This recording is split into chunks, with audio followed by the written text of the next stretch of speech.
this meeting of the George County Service Authority Board of Directors. And at this time, I'll hand it off to Supervisor Bill Davis. Please stand for the invocation, followed by the Pledge of Allegiance. I've asked a friend of mine, a missionary from Indonesia, Caleb Turk, to.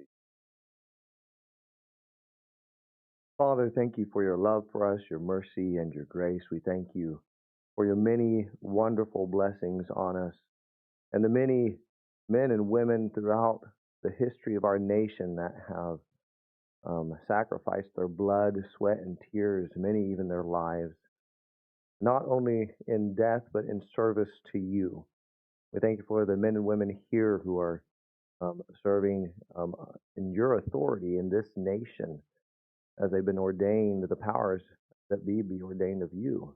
And we pray that you bless them and strengthen them and draw them close to you, give them wisdom as they serve in this area, and that we as a people will be continually grateful and obedient where the obedience must be. And we just pray that you help and bless and draw close to you. And we thank you especially for Jesus, who died on the cross for our sins, that all who put their faith in him should not perish but receive eternal life. Thank you in Jesus' name. Amen. Amen.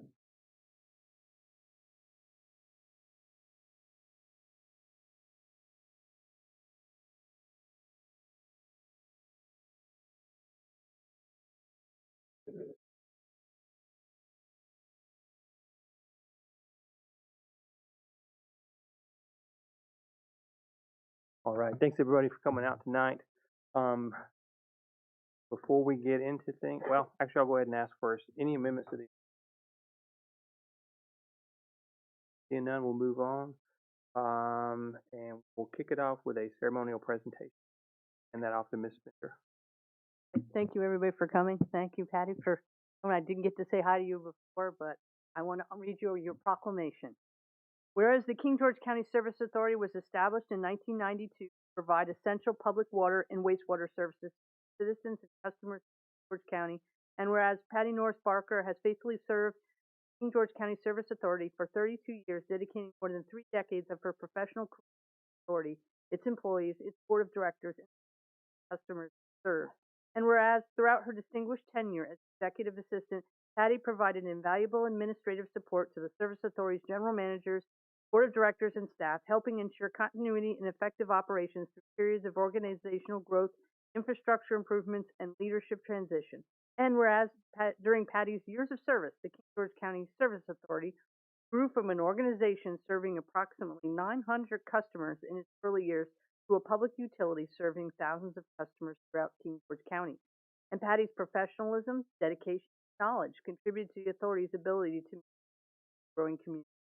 And whereas over the course of her career, Patty became a valuable source of knowledge and organizational continuity, assisting successive general managers, board members, employees, customers, consultants, regulatory partners, and county staff, while preserving an understanding of the history and business of the Service Authority.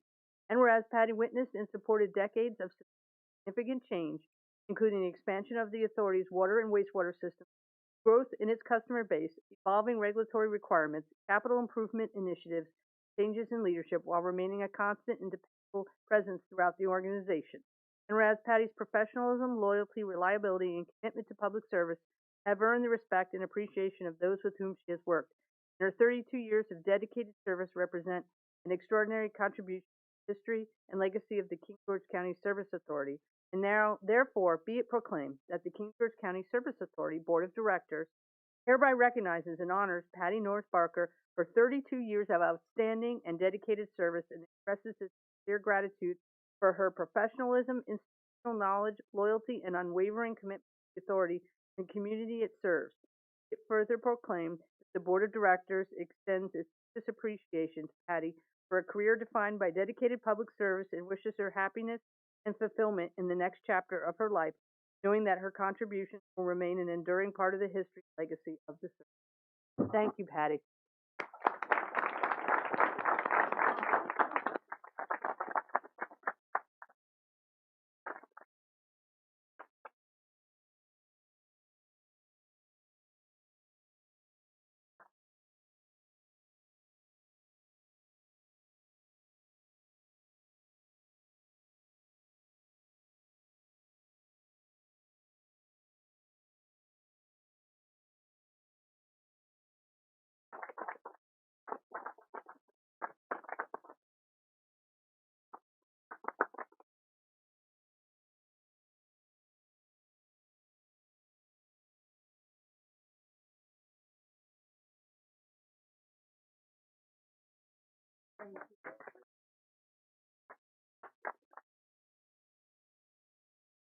Patty, I have to make one more. She's been a constant with quite a few general managers we've had, but Patty's always been there.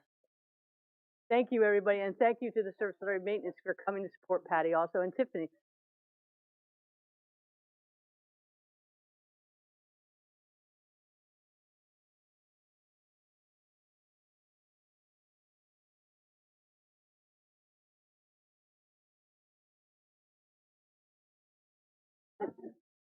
One more time.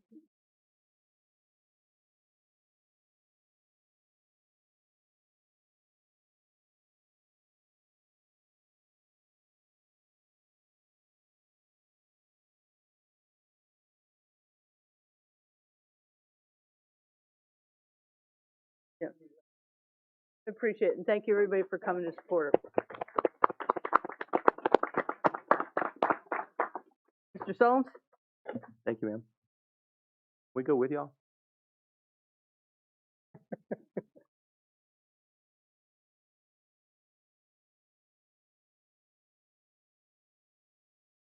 All right, before we pick up with public comment, I'm going to invite, before we do public comment, I'm going to invite Mr. Stewart to make a couple comments. Mr. Chairman, I know that correspondence regarding request regarding the well aquifer. Say about that. I just would caution the board about responding tonight. I know that you all want to respond to the citizens, answer those questions, but we are litigation with both AWS and then there's an appeal filed with regard to the one too. So technically, two lawsuits out there. I think it's better if you just listen tonight and then later. All right, thank you, sir. So with that, I'll open public comment. Public comments will be limited to 3 minutes per person in order to afford everyone an opportunity to speak. Please provide your full name and district when submitting your public comment so that it can be properly included in the public record. And we'll kick it off with Ms. Anne Marie Lovell.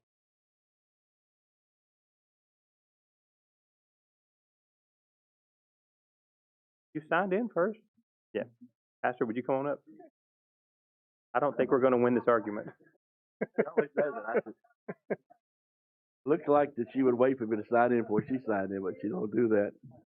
I am board. I am Pastor Davis, and I vote in the Dalgren district. And missionary tonight, Brother Caleb is a missionary to Indonesia. We're glad to be taking care of him for 3 weeks. He's got 11 children, so pray for us, okay? And so anyway, there seems to be verses in the Bible sometimes, like John 3:16, that say it all, and it's the gospel. But Paul says in 1 Timothy, as he's writing his letter to Timothy, and there's another verse that seems to have everything that we need as far as the gospel. And the apostle says in verse 15, this is a faithful saying and worthy of all acceptation. That means it's worthy to be received. Listen up. And so worthy of all acceptations, that Christ Jesus came into the world to save sinners. Anybody qualify? Save sinners, of whom I am chief. I noticed the Apostle Paul didn't say who I was chief. He realized without the Lord Jesus Christ, he's still the chief sinner. In Christ, we have it all, and we rejoice in that good news. But we see in this verse, in the next verse says, howbeit for this cause I obtained mercy, that in me first Jesus Christ might show forth all long suffering. And I pronounce that long suffering for my life, for a pattern of them which should hereafter believe on him to life everlasting. Paul said, I'm the example of the chief sinner. God saved me, so surely he can save anybody else, and that is true. So the Apostle Paul says that he tells us our name. Our name, our description is sinner. And everybody fits that description, and he just claimed to be the worst of them all. And so our name is sinner.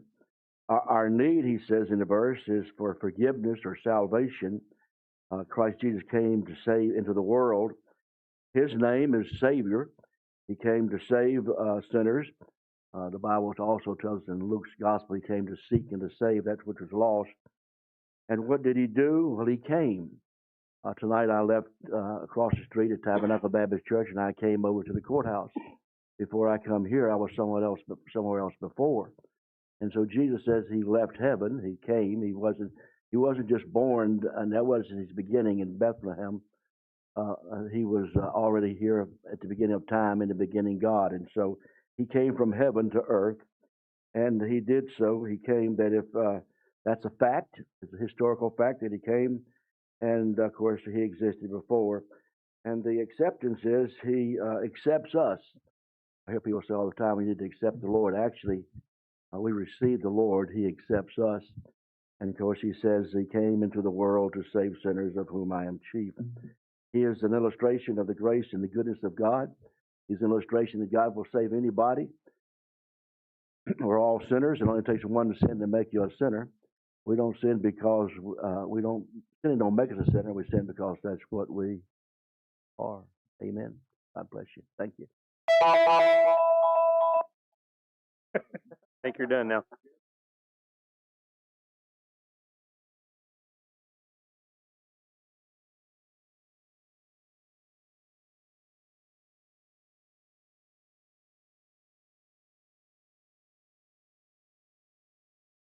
Hi, my name is Ana Maria Lobo, and I live in Presidential Lakes. I want to thank you for your service to the community, but I want to ask how long it's going to take to fix the air conditioner and the elevator. The elevator has been broken ever since Mr. Collins left, while the air conditioner, I believe, just broke this summer. Please fix these things. This is the way things was let deteriorate in the past. They did not fix the things when they needed to be fixed. Please do not let the old courthouse deteriorate. I know the old courthouse was built between 1922 and 1923, 104 years ago. But in 1960, they remodeled and enlarged in 1973. I feel this building is still okay and can be used for many more years if we take care of it. Or about the data centers, I would like to know how we are doing with Amazon, since they wanted to build their data centers on the old Birchwood plant. They also want to build under the 2023 deal, as well as getting the tax break under the umbrella agreement from the state. Then we are not going to benefit from the taxes from Amazon. Also, the people in King George are worried about the water and electricity that they will use. Some officials and many of the people of King George are very worried about the impact of the proposed rural development in our county, such as solar farms and energy storage facilities. But who is going to benefit from all these developments? Thank you very much.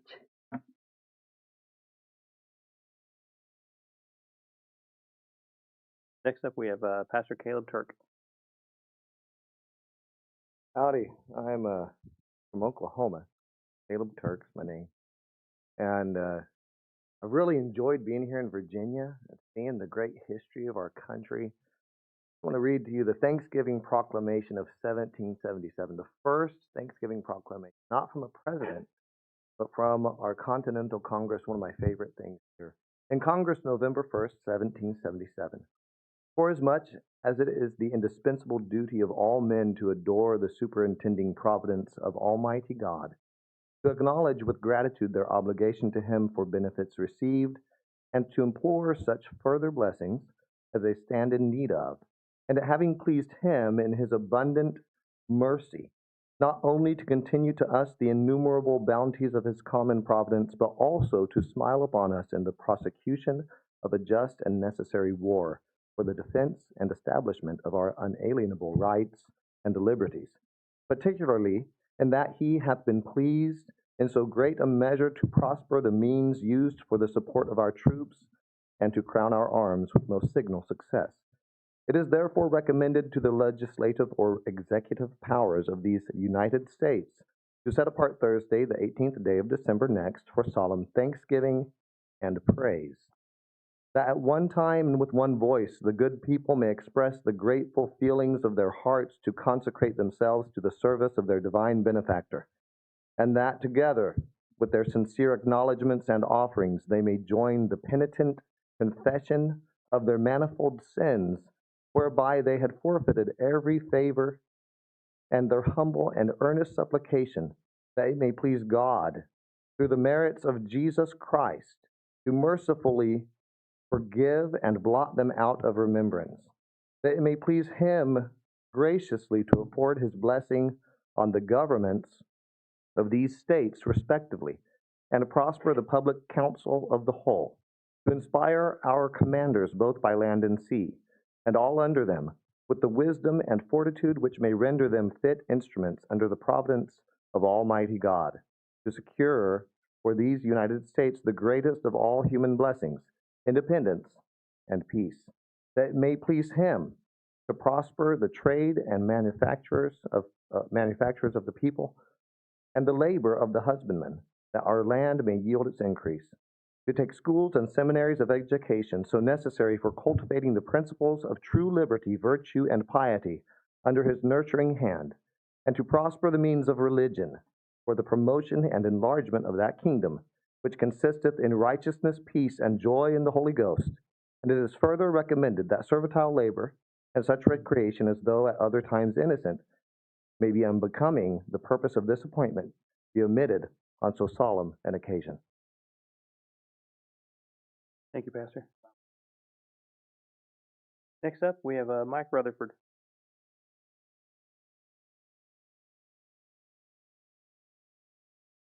Hold on just a second, sir. Got him, Chris?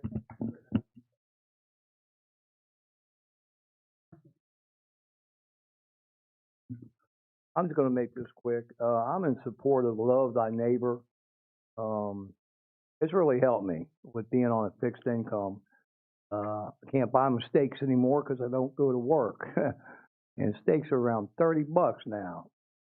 You know, that program has really meant a lot to me, and I'm sure there's other people in King George that need it. That, you know, I mean, sometimes you just have to, you know, trust in the community, and I think that's pretty fair. So hope you all support that group. Thank you, sir. And now Ryan Ragsdale.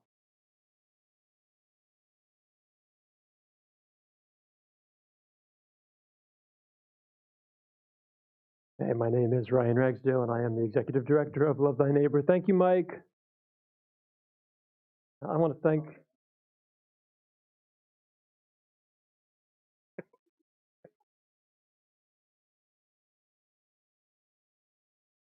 first, I want to thank the board for providing funding for Love Thy Neighbor once again. I know this was a tough budget year for the county, but it's been tough for everybody's budget. So I thank you for supporting your neighbors who are struggling to put food on the table. One of my goals this year is to come before y'all at least a few times to report on what we're doing with those taxpayer dollars, because we take very seriously the obligation that we have to be good stewards of that money, just as y'all do. Back during COVID, we started expanding our food pantry, more open hours, more food distributed, more customers served. And we grew so fast that we were burning our volunteers out. So I came before y'all a few years ago and asked you for help so I could start paying some salaries. I'm pleased to report that we now have 2 full-time employees plus a part-time weekend manager. They are all terrific. And by coordinating with our volunteers, they make 2 things happen. First, food in. We make pickups every week from retailers, Walmart, BJ's, Costco, Grant, Weiss, Lidl, Dollar General, Sheetz, and so on. Those retailers give us the food that is a little past its prime. We haul it back, we sort through it. If it's got any life left, we put it on the shelves and give it away to folks like Mike. So that's food in. That is a lot of work every week, but it lets us provide food out. That's number 2. Over the last 3 months, May, June, July, 450 King George households came to Love Thy Neighbor for food assistance. Those 450 households contain 1,300 people. Those 450 households shopped a total of 2,100 times, and they walked away with a grand total of 125,000 pounds of food. That's an average of 59 pounds of food per visit. So I think it's a good return on y'all's investment, dollars per pounds ratio. But we're not here as a food pantry to serve numbers. We are here to serve people. So we invited a few of our shoppers, like Mike, to come out tonight and tell their stories. I don't know if anyone else is here. If they are, I hope you'll appreciate the courage that it takes for them to stand up and give you their story tonight. Thank you. I appreciate you.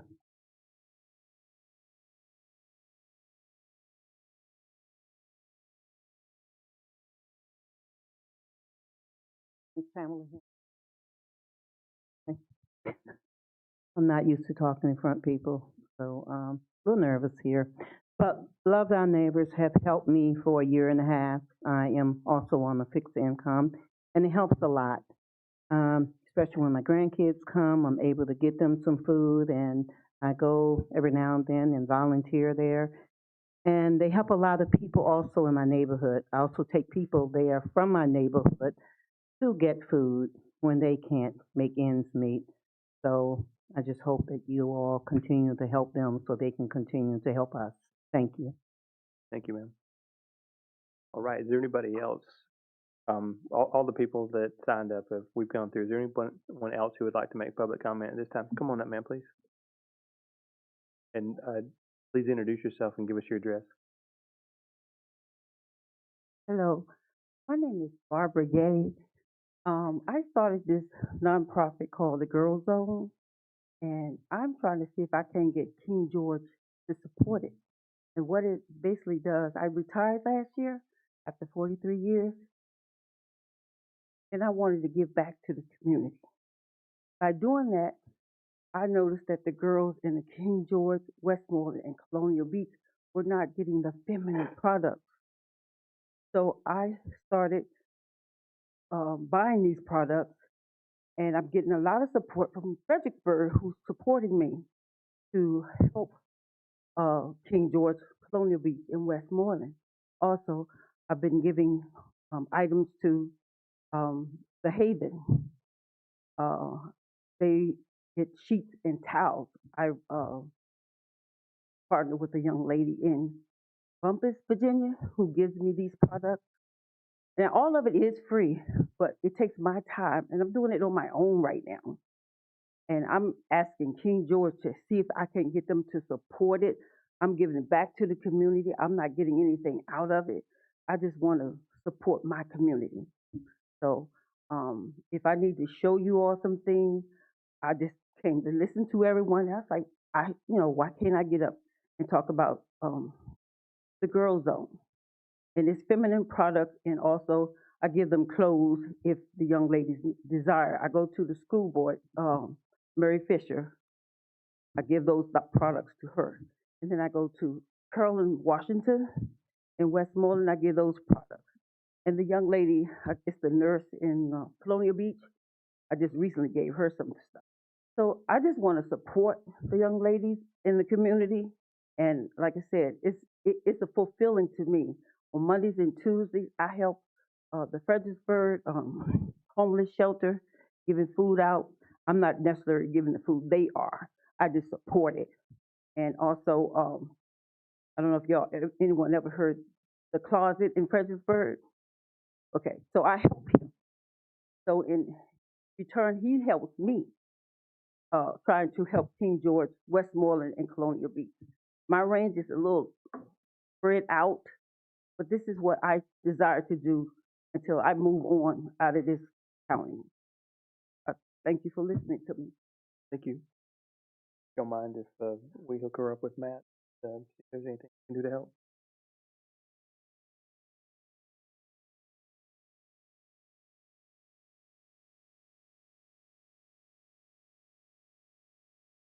Well, that's why I mean, look for opportunities to directly or indirectly through that neighbor, something like that.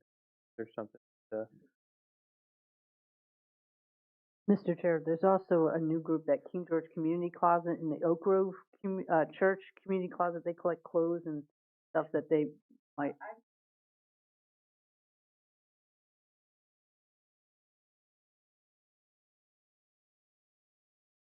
Yeah, I just wanted to bring that up because you might be able to get some stuff. All right. Anybody else who would like to make public comments? Come on up, please.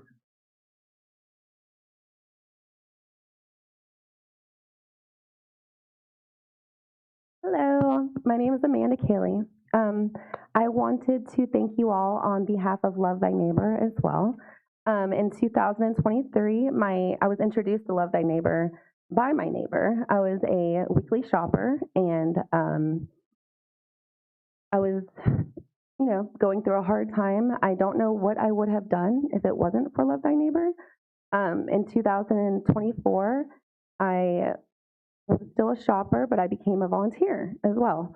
I do reside in Spotsylvania, but I would travel 25 to 30 minutes to come to Love Thy Neighbor because in my area in Spotsylvania, there is nothing anywhere near where I live that can compare to Love Thy Neighbor. There's the pantries, the resources available are very slim to none.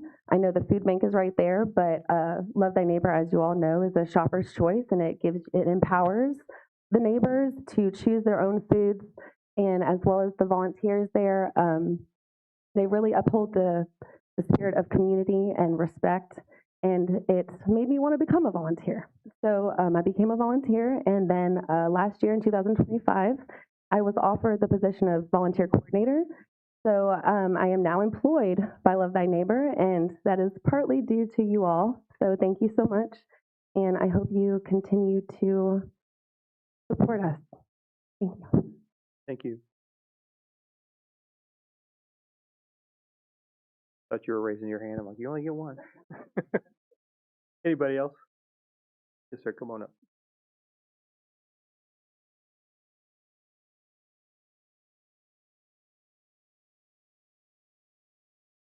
Hobie Mitchell. I'm very moved by this organization, and I would like to do something on my part too. I'm going to write you a check for $5,000 tonight, and see what I can do to have others. A great cause. I'm really moved about it, and that's all. So I hope others do. So, all right, thanks.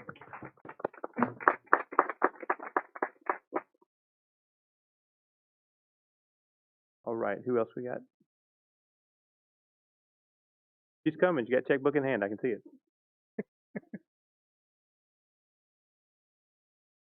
Hello, my name is Frankie Riley. I am the part-time member of Love Thy Neighbor. I am the weekend manager. Like many people before me, I'm coming to ask you for your continued support. I've been working there for roughly 3 to 4 months now.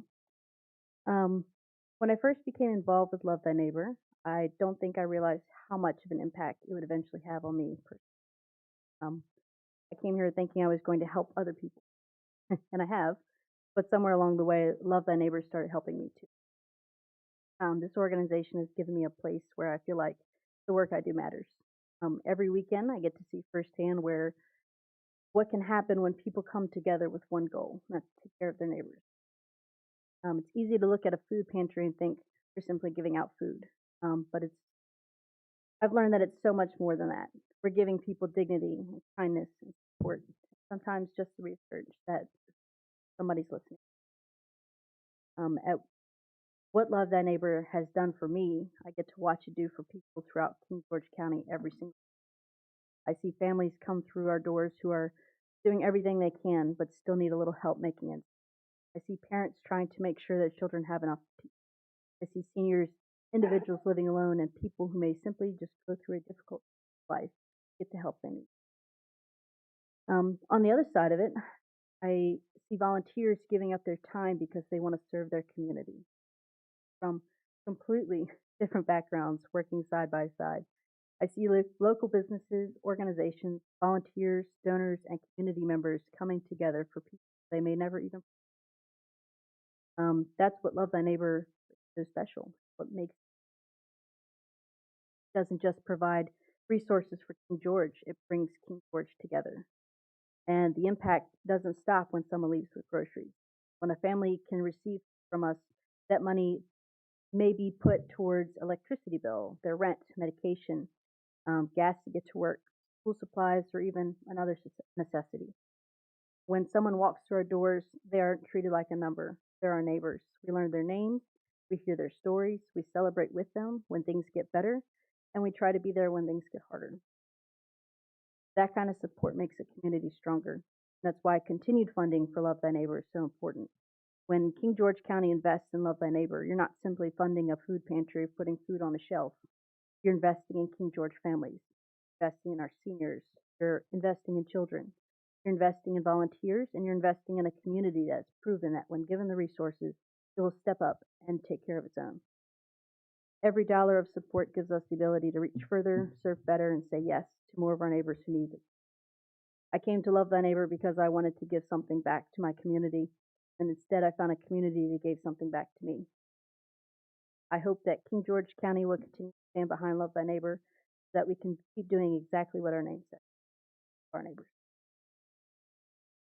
Thank you, Ms. Riley. Anyone else? Come on up.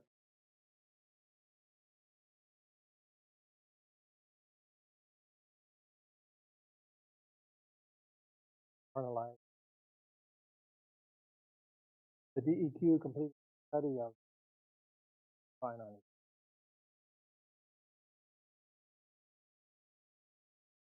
Their chief conclusion that caught my eye,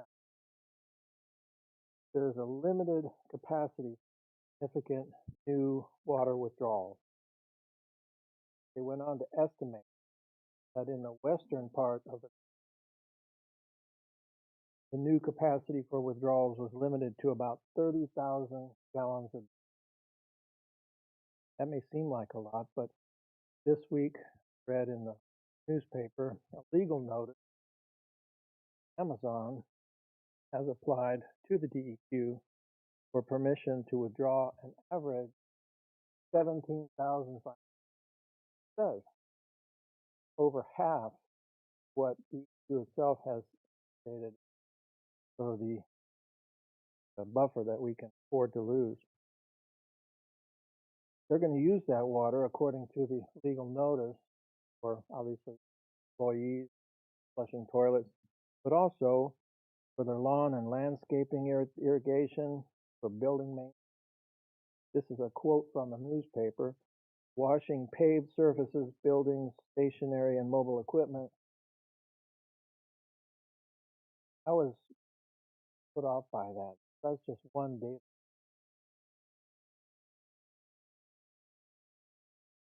What's really outrageous, in my view, that the DEQ stated they have made a tentative to issue that permit. Talking about groundwater withdrawal. Local campus. All they have to get off the ground.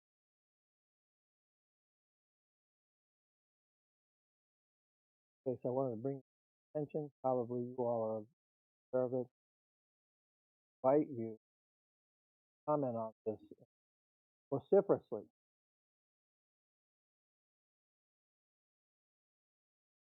Thank you for capitalism.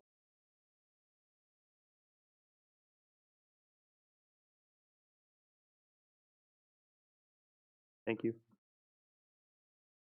there anybody else who would like to speak? Did anybody get any correspondence? We'll have you go first, and I'll have you, and then I've got a couple of them. Well, I do want to check with Mr. Stewart because they've asked for it to be read as a public comment on the withdrawal. Can I, based on your statement, this is from a citizen. Yes. My suggestion was members. But I can read Absolutely. And I will start with this is from Jessica McCann, who lives in Warman Drive in King George, Virginia. So it is, Dear Ms. Kelly, that is the person at DEQ for the permit. I'm writing as a concerned homeowner in King George County to formally submit my comments regarding the above referenced draft permit for Amazon Data Services. I strongly object to the issuance of this permit as it is currently written due to the severe and unacceptable risk it poses to the private wells, finances, and broader community well-being of my family and my neighbors. My primary concern is the projected drawdown of the Potomac Aquifer. Public notice states that the computer modeling predicts the aquifer could experience 1 foot of drawdown due to this withdrawal. This is not a minor inconvenience. A 1 foot drawdown translates directly to a 1 foot increase in the lift required for every private well pump in the affected area. This increased lift will cause residential well pumps to run longer, consume significantly more electricity, and lead to a substantial rise in our monthly energy bills, all to access a resource that has been freely available to us. The modeling only accounts for the drawdown from this single permit. It does not account for the cumulative effect of this withdrawal in an area where the Potomac aquifer is already under stress. As the public is aware, this is a giant body of fresh water that millions of people rely on for drinking water, and we are being asked to bear the cost and risk of its depletion for a commercial entity. I'm also gravely concerned about the potential for the water level in my well to fall below the pump intake, which would result in catastrophic costs for me and my neighbors to replace or deepen our pumps and wells, with the average well in Virginia being over 200 feet deep. Furthermore, I am deeply concerned about the massive strain this data center will place on our local power grid. Data centers are enormous consumers of electricity. It goes on, there's a lot more to this, and I will just send it over to Ms. Fish so it can be recorded in the minutes because there's a lot more to read. Thank you. All right, thank you. Mr. Stroud?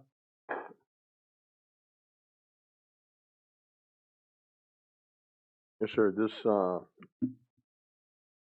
letter is regarding equestrian access to the Doggone Heritage Trail, and it's from Ms. Paige Rosado at Valley Ranch. Dear members of the Board of Supervisors, I'm writing respectfully ask King George County Board of Supervisors to support equestrian access to the Doggone Heritage Road Trail and to advocate for the inclusion of equestrian uses. Discussions continue regarding participation is in discussion. One thing became very clear. It was a discussion last night. Now is the time for our equestrian community to become involved and have a voice. We learned that establishing equestrian use of the Doggone Heritage Trail, the future transfer of the trail to the Commonwealth of Virginia.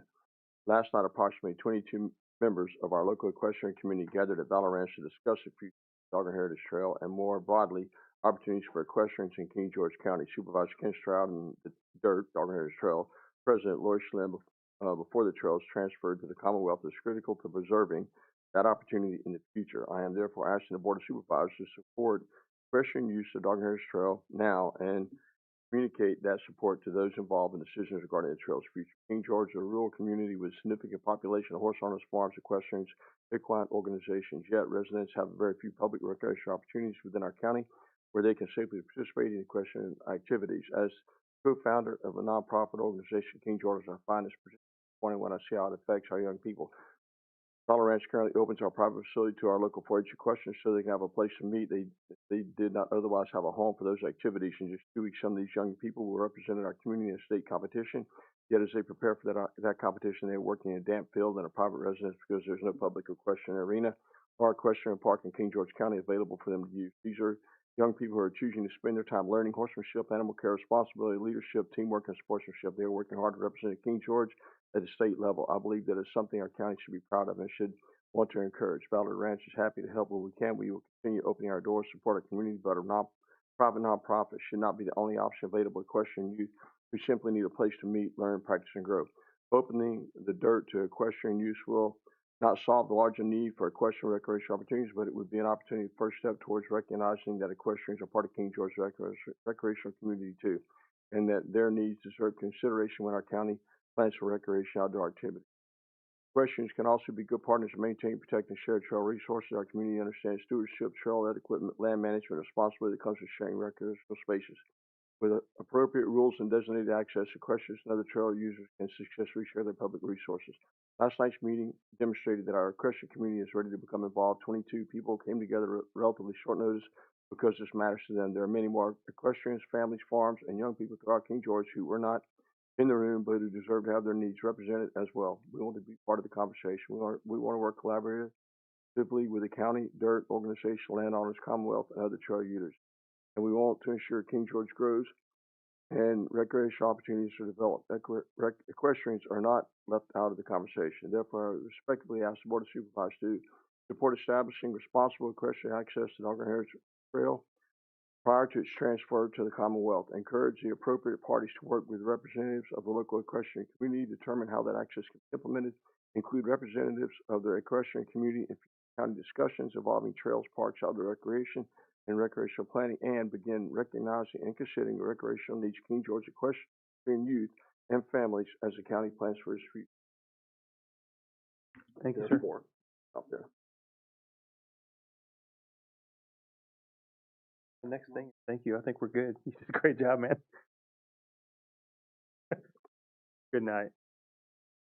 All right. This one is from, my name is Larry Kessler and I live in the Dahlgren District. I write to talk about two issues. First is notification of projects in the county. I'd like to propose an update to notifications. People who own property next to projects should be notified in person like things happen now. I think a mail notification for those in the area of concern around the project should go out as well. Things like solar farms, data centers, power plants have the ability to affect people beyond those just those properties that border them. This puts them in an area of concern. I think a 2 to 3 mile buffer around the project for notification to be clear. I'm not saying anyone needs to go out and knock on doors that far, just mail out flyers, which would provide greater notification at minimal cost. Secondly, there's discussion about allowing horseback riding on the Dahlgren Heritage Railroad Trails, DHRT, especially as it is within the works to make it a part of Caledon State Park. This would be amazing for the equestrian community here in King George, as currently there is nowhere to ride within the county. The county has a letter endorsing the merger, which I am under the impression it hasn't sent yet to the state. I would like the board to not send that letter off and instead rewrite it to include allowing horse riding on the DHRT. This is a huge opportunity for the county, and I would appreciate the board's assistance in bringing this to the county. Thank you for your time, Larry Kessler. I also got one.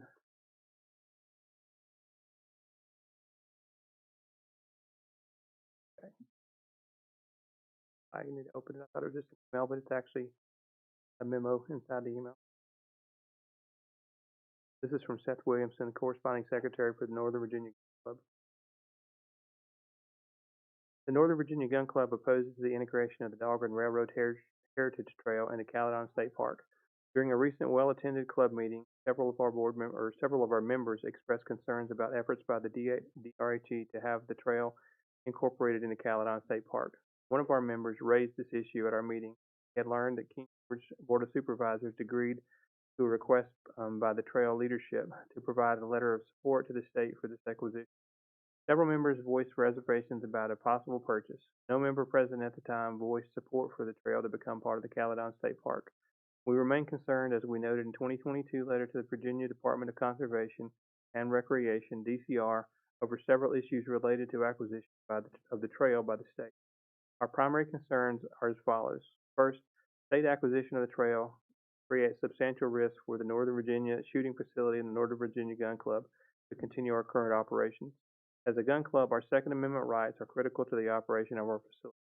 Recent anti-Second Amendment efforts by our state legislature highlight our concern that the state acquisition of the trail, which bisects our property, could limit our ability to freely exercise our rights to own our property. The cost to acquire and maintain the trail by the state does not create an additional benefit to the current users of the trail beyond those which currently exist. We note that in 2022, DCR estimated that it would cost $23 million to bring the trail up to state standards. Our property is bisected by the trail, which is currently under private ownership. Transfer of ownership to the state would solidify this bisection in perpetuity. Northern Virginia Gun Club is a 550-member private club which has been safely operated. Our ranges of over 230 acres of land since 1969. Over half of our members are King George residents. In addition to hosting rifle, pistol, and shotgun and archery matches, most of which are open to the public, the club shares our facilities with several area youth groups, including Boy Scouts of America and the Fredericksburg Christian School shotgun team. Additionally, these individuals contribute to the local economy through the purchase of food, fuel, and retail goods in King George when visiting our facility. We coexist with the trail, and we have taken extensive steps to be good neighbors, not only to the trail users, but to all of our nearby property owners. However, we oppose the integration of the trail into the Caledon State Park. We are a gun club, and our operation is inherently intertwined with our Second Amendment rights. Considering that the trail bisects our property, we remain concerned that state ownership of the trail could limit our ability to freely exercise our rights and threaten our operation as a gun club. That's all. Is there any other correspondence? Seeing none, Mr. Dines, do you have anybody online? All right, seeing none, at this time I will close public comment. Thanks everybody for participating in that. And we will kick it off with reports for the members of the board. Mr. Metz.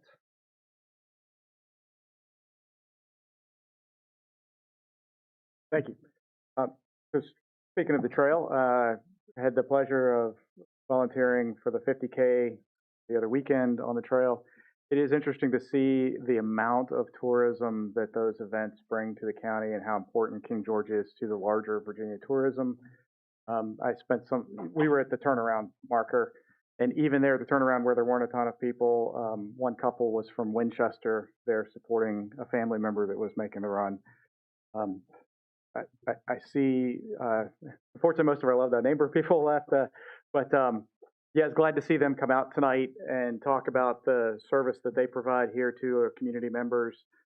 If you've never volunteered with that community project, I strongly suggest you reaching out.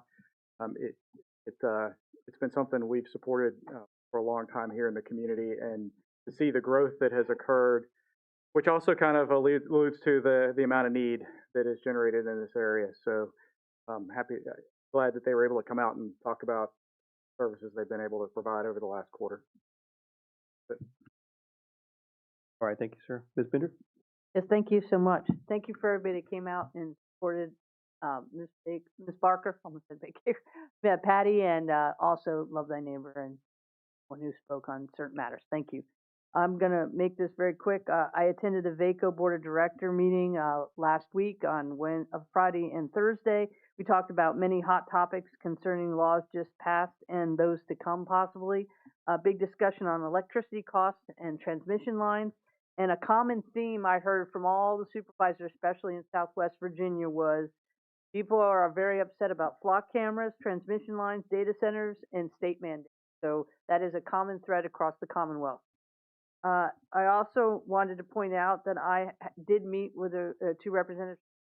That is the one data center that's across from Rickson Vans, and that was just to discuss when on the agenda we will be putting the MOU for the Service Authority.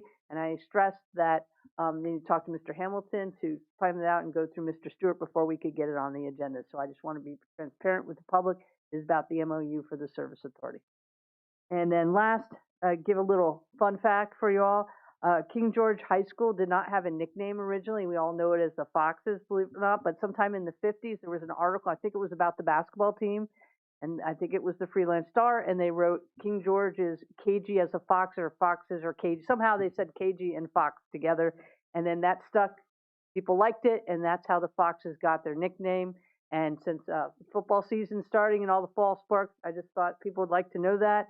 And it was interesting because I wanted to look up how many high schools in the United States have foxes, because when I first looked it up a long time ago, I think it was like 2010, we were the only one. There's now 17 schools in the United States that have a fox as a mascot, whether a regular fox or a red fox. And one of the reasons I thought this was nice, why people pick foxes for a mascot, because it's very unique, is it represents qualities like resilience, adaptability, and a strong sense of community. Foxes live in packs, which aligns with school values of teamwork and looking out for one another. Thank you. All right, thank you. Mr. Robotham. I just want to, I'll keep this short. I just want to, how the county comes together and a lot of these. Good to see all the individuals. Heartwarming. That's all I got, sir. Thank you. Yes, sir. Thank you. Last week, Jim Lynch from the Dogger and Railroad Heritage Trail, he had invited and brought a couple of ladies over to my office, and we met and talked. One of them was Sally Unger. It's Aungier, so I'm probably mispronouncing it. She's a secretary and chair of the Trails Committee for the Virginia Horse Council Board of Directors, and she had another lady with her that goes by Jeb, and it was a very pleasant meeting, and they were very pro including equestrian activities on the trail, and worked to, I think, bring some things together there. She also provided a number of documents. She's worked with a number of other trails in the states to bring equestrian activities there, and has already dealt with those challenges. So with that, last night, we had a meeting at Valor Ranch, which you know about now because I read the letter from Ms. Page. Very grateful for her hosting the local horse community out there. There are a lot more than people just showed up, but it was a very positive event, I think. Ms. Slim and Mr. Lynch were there, and they committed to having horseback riding on the trail. They asked that the horse group provide some rules for that and invited them to the dirt meetings. And dirt is the term that they're using, lovingly, they said, for the Doggone Heritage Railroad Trail. But so the meeting went well. With that, I was asked to provide some comments on the letter going to the state, and I asked that that letter not go forward, and voted on the last board meeting. I asked it to not go forward until equestrian activities, conversations had taken place, and they had been included on the trail. So that's why I had some of the comments I believe they're already made. So with that, I would just like to thank the people that came out tonight, especially regarding the Love Thy Neighbor, because I think everybody agrees that's an awesome activity there, and I'm very grateful not only for them but also Mr. Mitchell for his donation. Thank you, sir. All right, Mr. Davis. Thank you, sir. Thank you, everyone, for coming out. Pastor Davis and to the missionary that spoke, I would just say amen and amen. Love thy neighbor, something that's been around forever. I mean, one of the places that started was in our church. We had a closet, and they'd come by, like every other Thursday or something like that. And of course, it's outgrown all that now, which I'm glad to see that it's been and we're very honored and for anything that's helping King George people, and even people in the Northern Neck and other places that need to come here. So thank you for coming out. As far as you brought up the water again tonight. I spoke on that extensively last week. I think you were here then too. I can go back to, I'm not going to comment on the other stuff tonight, but I can go back to November 24 when I came back from Baco, and I talked to congressmen and I talked to senators and I talked to other counties, and I was in a room with all the discussion was about water. And I came back here and told everyone, and I told the planning commission, I told EDA, and I told everyone, they're talking about water like it's gold. They're talking about water like it's gold, and everyone looked at me like I'm being emotional or can't be that bad type attitude. And I'm going, they're talking about water like it's gold, and it's been my stance on that is it's well documented. You can go back and people think I do things just to do them. I do not make decisions out of fear, and I do not make decisions out of emotion. I have to look at things where we are today and where we're going to be when I'm off this board, whether it's 5 years, 10 years, next year, whatever. When I leave and pass on to somewhere else, what am I leaving behind the people? I'm not going to make emotional decisions that, well, this is about the kids and everything that we do that just makes that gears your emotions up to start making you make decisions that are just not logical and on a long-term solution. They just don't make sense. And everyone here knows my stance on that, and I talked extensively about that last week. I don't want to take a lot of time tonight, but I do just want to thank everyone for being here and taking part in your community. So thank you for that. All right, and I'll just echo what my colleagues have said tonight. Thank you all for joining us tonight. The interaction is always fun. It's way more interesting to be up here when we're able to hear what's going on with the folks that we're trying to work for. So thank you for doing that. That being said, I'll move on to the next item on the agenda, which is the consent agenda. Can I get a motion for that? I'll move that we accept the consent agenda as presented. Second. Properly seconded. Any discussion? Seeing none, roll call vote. Mr. Metz. Aye. Mr. Stroud. Ms. Bender. Aye. Mr. Davis. Aye. Chair votes aye. Motion carries. Constitutional officers. Is there any constitutional officer? I don't know why I'm having a stroke up here tonight. Would you like to come join us? Save me. All right. Sounds good. Anyone else? All right. Moving on over to the board of directors. Ms. Bender. Yes, thank you very much. Can I have a motion on the consent agenda? I make a motion to approve the consent agenda as presented. Do I have a second? Second. If the motion properly seconded, any discussion? By roll call vote, Mr. Robotham? Aye. Mr. Davis? Aye. Mr. Solons? Aye. Mr. Metz? Aye. Chair votes aye, motion carries. We have no public hearings, but Mr. Mark Bowden is here to give us our monthly utility report. Mr. Bowden? Good morning. Good morning. Good afternoon. But It's one of those days for all of us. You know how my day's gone. Right. All right. So we'll for the month of July, kind of business as usual. But for the water system, we had 2 chlorine injection pumps that were replaced. One at the Fairview water treatment plant and the other at Claydale. There was also a water leak on the Owen system that was repaired by the King George County maintenance team, so we appreciate that. And then also a well pump that was replaced on one of the Fairview wells. For the wastewater side, for Dahlgren, we brought clarifier number 2 online. That was cleaned and refurbished and brought back online. Hopyard and Perkins, we're kind of talking about one plant now because all flow is as of now being sent to Hopyard. Perkins is officially not receiving flow, so that was a very successful project. But we continue supporting the facility upgrades at Hopyard, decommissioning activities at Perkins month of July, and also the beginning this month of August. So happy to report that was a very successful project. It's still ongoing, still some things that need to close out, and there's a punch list, but contractor and wastewater side, Oakland Park, no operational issues. Fairview Beach did have an exceedance of fecal coliform. That was a one-time concentration value of 162 in per. That's the number of colony counts per 100 milliliters sample.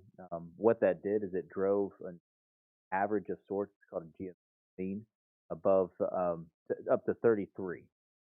The permit limit is 14. So forward that to DEQ, provided letters of explanation why. Cause of that is issues with the UV disinfection system. Specifically, we had issues with it malfunctioning, had to replace several of the UV lamps and bulbs, and all the other samples subsequent to that air were completely fine. They're well within normal. So that's all for wastewater and water for the month of July. Happy to take any questions if you have any. Does anybody have any questions? Go ahead, Mr. Metz. I find the mute button. It's just on the disinfection system. Is that something we should make sure is in our maintenance plan going forward? It seems like that there were several lamps that needed to be replaced. Sure.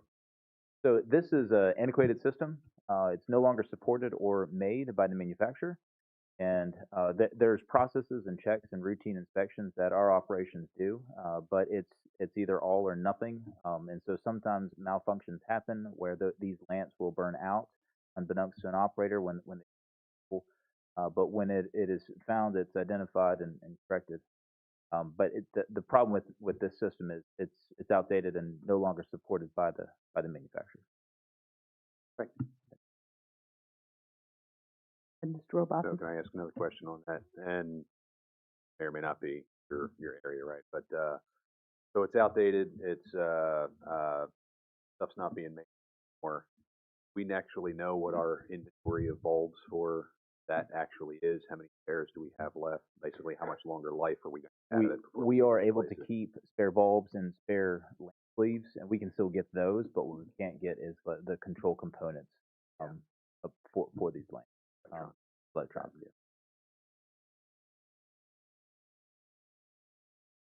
Is there any more questions? Go ahead. My microphone is working. Mark, does your entire report go out online with all of the flows and everything like that? I'm not sure. I believe it does. And you're going to talk about the courthouse? I was just going to point out that if anybody looks into greater detail at this report, you'll note that there were no flows in either the Canterbury system or the Circle system during the month of July, and this is because we have now transferred both those systems over the greater courthouse system. I believe I reported last month, but what you're seeing is the wells that supplied the treatment plants in those two communities are no longer online. Therefore, the greater courthouse system is showing increased production because basically the water we would have pumped out of the ground in either of those two locations is pumped through the courthouse system. That data is a reflection of that, and we are working with the state to transfer the withdrawal of permits essentially from those two smaller systems to the bigger system so it becomes a combined operation. Just wanted to make that clear in case somebody noted it. Thanks to you, Mark, for not pointing it out. No, I that's just fine. wanted That's fine. to make sure people saw it. So. Thank you so much, Mark. Thank you. Always appreciate it. Absolutely. My pleasure. All right, we have no action items, but we have a discussion item. This is the long-awaited surface master plan. Mr. Hamilton, you kind of came in at the end of it. You get to present it.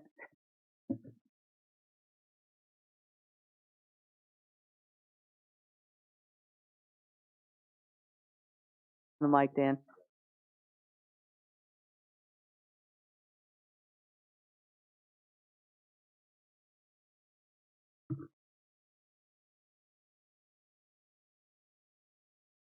Well, All having one of those good days. morning, good afternoon, good evening.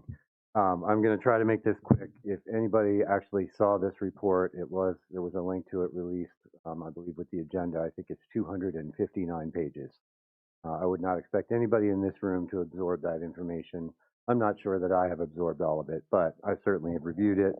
As Chair Bender just pointed out, the report was really prepared before I was even employed here. It was begun in 2024. I think it kind of followed a mandate from the Virginia Department of Environmental Quality that was issued in 2024. Anyway, it was finalized last fall. I reviewed it and provided some comments, as so did Chair Bender.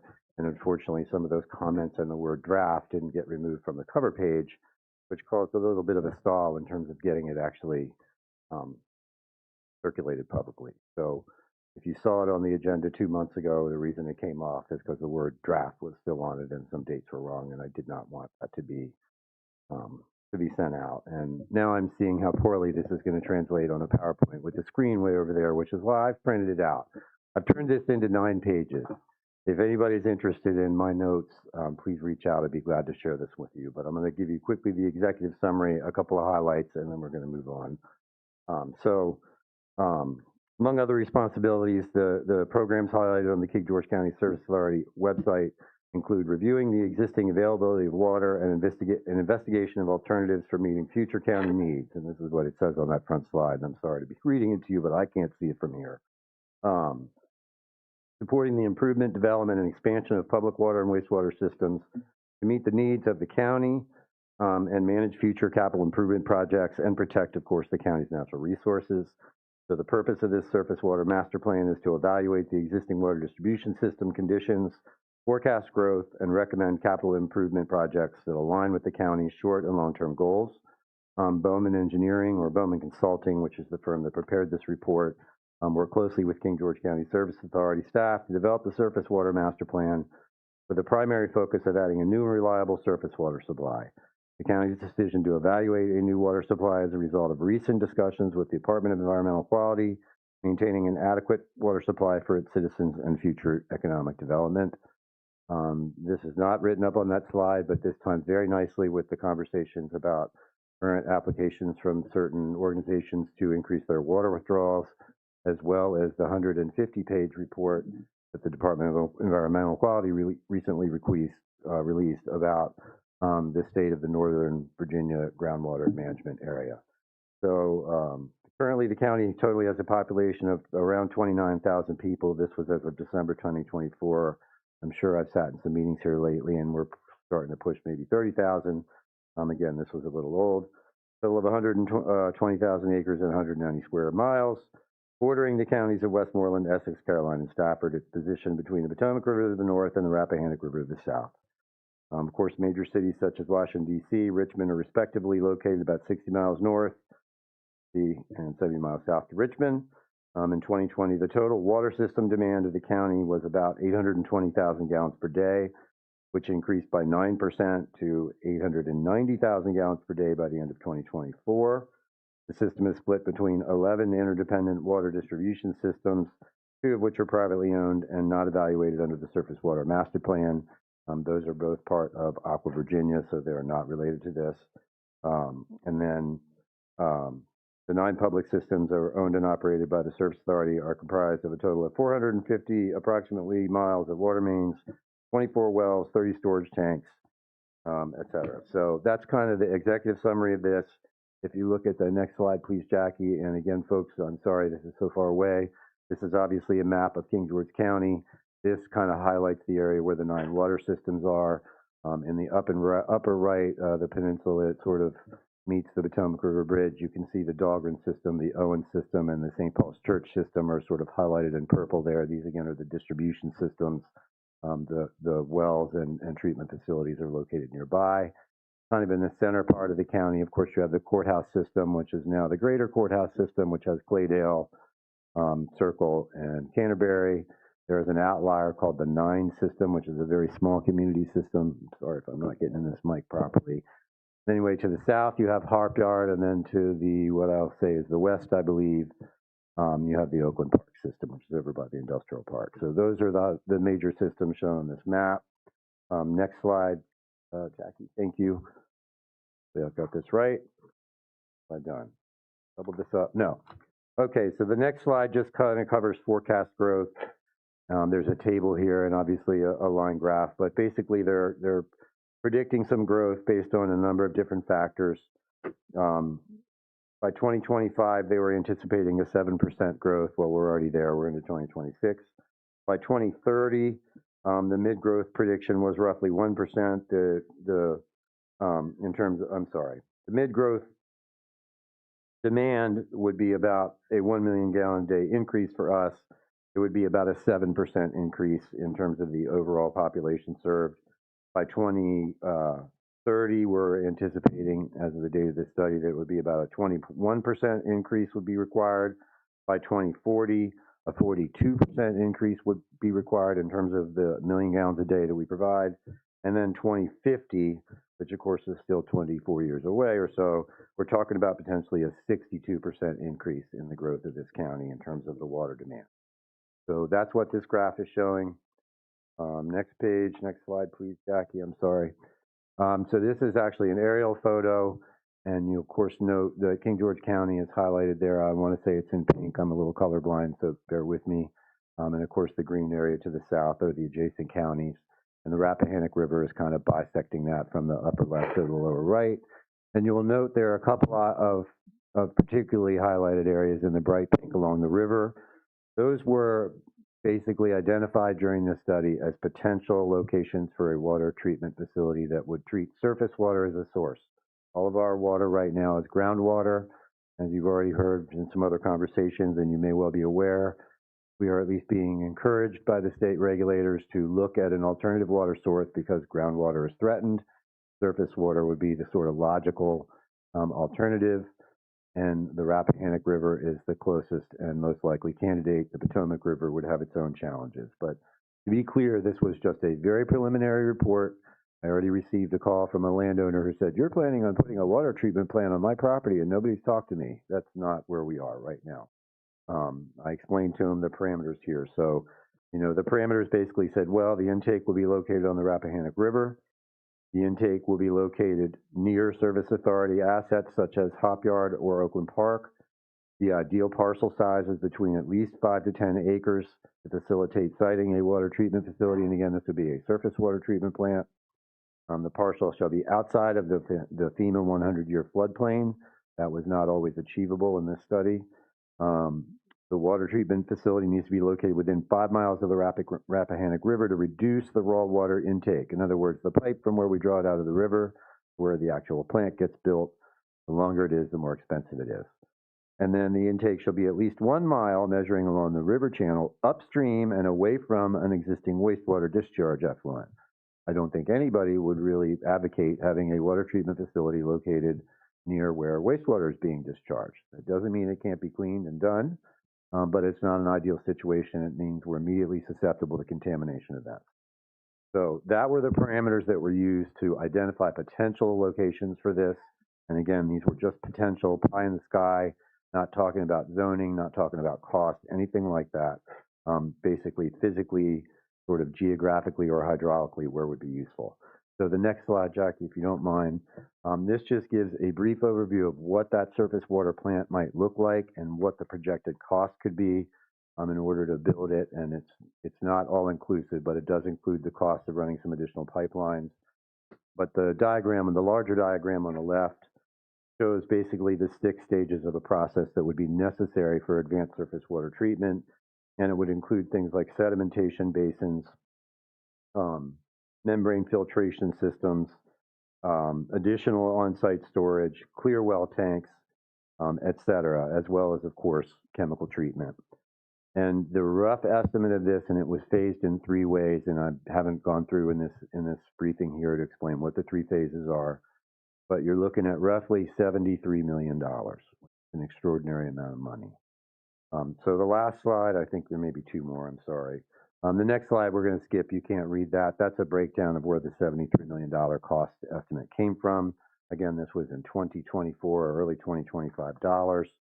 I'm going to read you the kind of the conclusion statement, and then I'm going to make kind of an overall statement about this. So this surface water master plan evaluates current distribution system conditions, and actually this was before the 3 projects that are active right now were completed, which I'll talk about in a minute.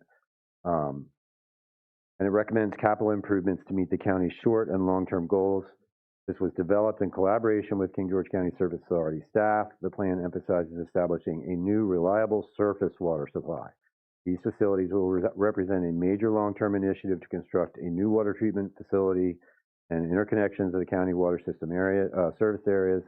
The water treatment facility will allow King George to reduce its reliance on groundwater by up to 90% if it was designed as presented here, while positioning the county to support and attract new development economic goals. The master plan summarizes the analysis of existing and future demand, short-term improvement projects, and the overall effect of adding new reliable water source on the county's distribution system. And then there's a recommended course of action. So that is a briefing on this document. Again, I'm trying to be cognizant of time here. A 250-page report reduced to 9 PowerPoint slides is probably not doing it a real service, but I can tell you roughly 150 to 200 pages of that is copies of every permit and engineering description and everything else that's associated with our existing systems. They're essentially appendices. However, what I will tell you is that I was not employed here until last summer. I became pretty quickly aware of the concerns about groundwater use and the potential for surface water supply as an alternative source. I am trying to find other options. The amount of money that it will cost to construct a surface water plant, $75 to $100 million. Where are we going to get that money? The amount of money it takes to operate a plant like that over the long term is far greater than using clean groundwater. And of course, as you're hearing, there are other threats to the groundwater resources here in the state of Virginia that, in my belief, should not become a burden of existing residential customers of the King George County Service Authority or its commercial or industrial customers. And those things are, going to be a tough battle with the Department of Environmental Quality. But I will say, if you've read the recent report that did come out, that was a long-awaited Senate Bill 25, I think, authorized the actual production of the report. The report was completed by DEQ's own staff last winter, but it was not released until about 3 or 4 weeks ago, frankly, with some urging from some folks in this room. But what you will see if you look at that report closely is that in the Eastern Virginia groundwater management area, essentially everything west of I-95, and keep in mind groundwater does not pay attention to political boundaries, 35% of that groundwater is going to paper mills. Another 30% of that groundwater is going to individual homes that have individual wells that are not really regulated. And then about 26% is being allocated to the existing community served systems, i.e. King George Service Authority and others. Westmoreland, Caroline, all these other counties are in the same boat. We need to rethink our approach to whether or not surface water is the answer, or whether we can do something about those other entities that are having strong impacts on our groundwater. The groundwater is 10 or 15 or 20,000 years old since it was a raindrop falling to the Earth's surface. It's inherently much cleaner than surface water. It's not immediately impacted by pollution events, i.e. a wastewater spill in Potomac River that contaminates lots of the river. We need to rethink this. So this surface water plan, it's one facet of our future. It's not written in stone. I don't want to waste too much more time. I'm willing to discuss this with anybody at any time. There is a lot going on. But $100 million we don't have. We're going to make the state aware of that, I promise you. So thank you. That's the report. Thank Does you. anybody have any questions? Does anybody have a question?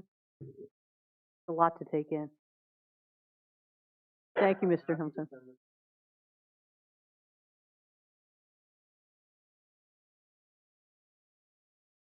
All right, thank you very much. Yeah, hats off now to your general manager's report. Different microphone, no slides. Yes, and we'll try to make it equally as brief. If I can find it in the file of stuff I brought today. See, has it? Here it is. Anyway, I'm just going to give you some highlights. I submitted a written version of this to the board earlier today. Couple of things to be clear. We're continuing to negotiate with Green Energy Ventures about their MOU in terms of what uses and what they need from us in terms of water and wastewater for their potential data center. We are also talking regularly, meeting monthly now with staff from Rowan Digital, who's the developer who's purchased Dahlgren West. They are committed to something called Net Water Positive. They've actually hired a contractor to do that. The most recent drawings I've seen from what they're talking about will harvest 100% of the rainwater that falls on that property. They are committed to green initiatives, and I think that's a good thing. Chair Binder and I have received the notification that was referred to in public comment earlier about Amazon's request to renew their water withdrawal permit, which I will note expired in February of 2026. As one of our citizens pointed out, their current request is for 17,534 gallons per day, 6,400,000 gallons. That's a significant amount of water, and they're going to be pulling that from the same Potomac Aquifer group that we are using here. So in essence, what I'm pointing out is that it puts us in competition with other industry for groundwater, and I think that's misguided. Couple other things, as Mark and Bowden pointed out, the Perkins Corner Water Main and Force Main project, which has been ongoing for about a year and a half, is essentially 99% complete. There are a few punch list items, but one of the direct results of that is now all flow of wastewater has been diverted from Perkins Corner. The last of that happened last week. There is still a couple months of work to actually decommission the Perkins Corner plant. However, there is no discharge there. So we are no longer discharging wastewater into a creek that actually dumps into the Rappahannock River, which is very good news. The Perkins Corner wastewater treatment plant decommissioning and Hop Guard upgrades plant project is still ongoing. That's pushing up on 90% complete. We expect that to be done by the end of October. Other quick highlights. The Dahlgren Upgrades project, we are coming up on the 90% design point with our consulting engineer. We expect to have a meeting with them in early September to review that. That is going to address everything that was kind of noted in the original assessment, condition assessment that was done a year or two ago. And the good news is that we received news last week officially from the Department of Environmental Quality that we are going to be awarded a $3.5 million grant directly from the state budget for fiscal year 2027 to implement the needed repairs to the Dahlgren water treatment plant facility as identified in the condition assessment report. That is the same project that we've already sold $4 million in bonds on, and we had financing to start work on that, and we are working on that, but we've received an additional grant, and that came directly from, in my opinion, the advocacy provided by Senator Stewart. That is a grant. That is not a loan. That is a huge achievement, and I personally want to thank Senator Stewart. Maybe he's Mr. Stewart as he's the county attorney tonight, or Senator Stewart, but I know for a fact that he got that in the governor's budget, and I spoke with him about that a few weeks ago, how we were going to get that money, and lo and behold, I got a letter from DEQ, an email, and a meeting, and that money is there. It's available to us. We're going to have to step through some hoops to get it and spend it wisely, as he told me, but that's extremely good news. Other than that, we have an ongoing project to renew 5 basically of our water withdrawal permits, which are those same permits that Amazon is trying to renew for their facility. The deadline for submittals was originally July 3rd. We had a comment period back. We provided follow-up information by the 14th of August. That's all done, and we're expecting a response from them within the next 30 to 45 days. We should receive some receipt that will tell us kind of what the draft permit looks like. And that's going to be a real roadmap to what we can afford to anticipate in terms of growth of the King George community as a whole and growth of the service authority as it gains more customers. Last quick or two things. I did attend the Planning Commission meeting Tuesday night a week ago. I believe it was August the 11th. It seems like it was a month ago, but it was a week ago, and I know some of you were there, but I enjoyed that opportunity. We're going to be coordinating with them on their comprehensive plan renewal, and I think that's, oh, and last thing, the property transfer for Fairview Beach, we're going to settle on that after much ado. It's on schedule right now for next Wednesday, and once I get that done, I will be reaching back out to the Presidential Lakes folks to try and settle on that as well. So I believe that completes my report. If anybody has any questions, of course, I'm glad to answer them, and feel free at any time, call me or email me. I will answer you as quickly as I possibly can. Thank you. Does anybody have any questions? Robotham? So just for the members of the board here, if they would, is there any interest by the board at looking at, once we get that $3.5 million grant, looking at closing out that $4 million bond, as long as we don't have any, because we're paying interest bond right now, and I'd rather not have a bond. Rather just use whatever's left over after that grant. Could I say one thing? Yeah, Mr. Hamilton, Mr. Stewart, because there are Right. strict rules about what we can do with that money. So Yeah, and I would imagine grant money has to be probably paid directly to somebody to actually implement something, pay yourself to pay off a bond, but we have a bond that we took out that haven't used. Close that. But we if have possible. used some of that money. Some of it. And we're not going to be able to, 4 million is not going to be enough, and neither is 3.5. But the two together should be more than enough. Yeah, just originally we took out $4 to pay $4 million worth of bill. We got 3.5. If we have to 500, that's a good suggestion. Mr. Stone. So when we took this thing out, I argued in favor of it because it was brought to us that that's exactly what we could do, is apply for various grants. Now, I think this may be a little bit different, but maybe we tack this on and make other repairs. But I made comments in favor of this because I thought we were going to be pursuing other grants that would use to pay back the bond and not have to increase our community debt for any length of time. No, I agree. I just saw the letter from DEQ, and they were very specific about what you can do with the money and how it has to be allocated. So the other thing that I think, Mr. Hamilton, we can actually consider is getting that upgrade so that we can accept septage and make some money for the service authority. That is also a possibility, I think. Yeah, I acknowledge that this one's a little bit different because of the way it came about, but let's not lose sight of how we got this thing started in the first place.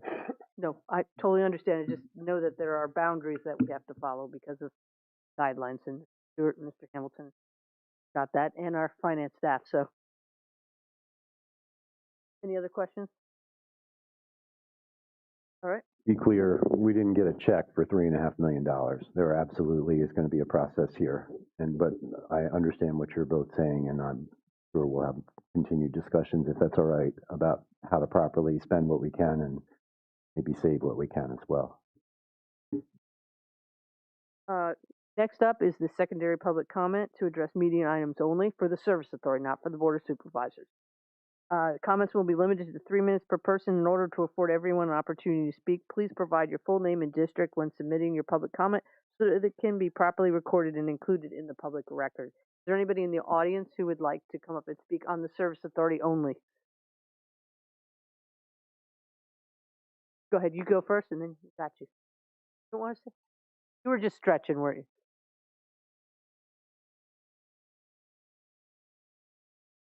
Now it's not. Nathan Hoy, Shiloh District.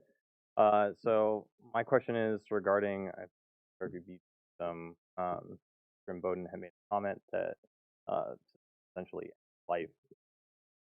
That seems like a fairly big risk to me. It's great that we the UV lamps, but do you have any kind of I'm grossly ignorant of this whole process. But do we have any risk management plan in place? Have we identified the critical components? Any possible replacements for those? Have we reached out to other municipalities that had the old system and are upgrading and saying, hey, can we get parts? I guess what happens when one of those components does go bad? Thank you. That's a good point. Anybody else like to come up and speak just on the service authority only? Is there anybody online? Did anybody get correspondence by chance while we were sitting here? All right. With that, I will close public comment and look for adjournment. Move that we adjourn the Board of Directors to Tuesday, September 15th, 2026 at 5:30 p.m. in the multipurpose room, Sheriff's Office located at 10445 Government Boulevard, King George, Virginia. Do I have a second? We have a motion properly seconded. Any further discussion? All those in favor say aye. Aye. Chair votes aye. Motion carries. We are adjourned for the Service Authority Board of Directors. Mr. Solons? All right, thank you, ma'am.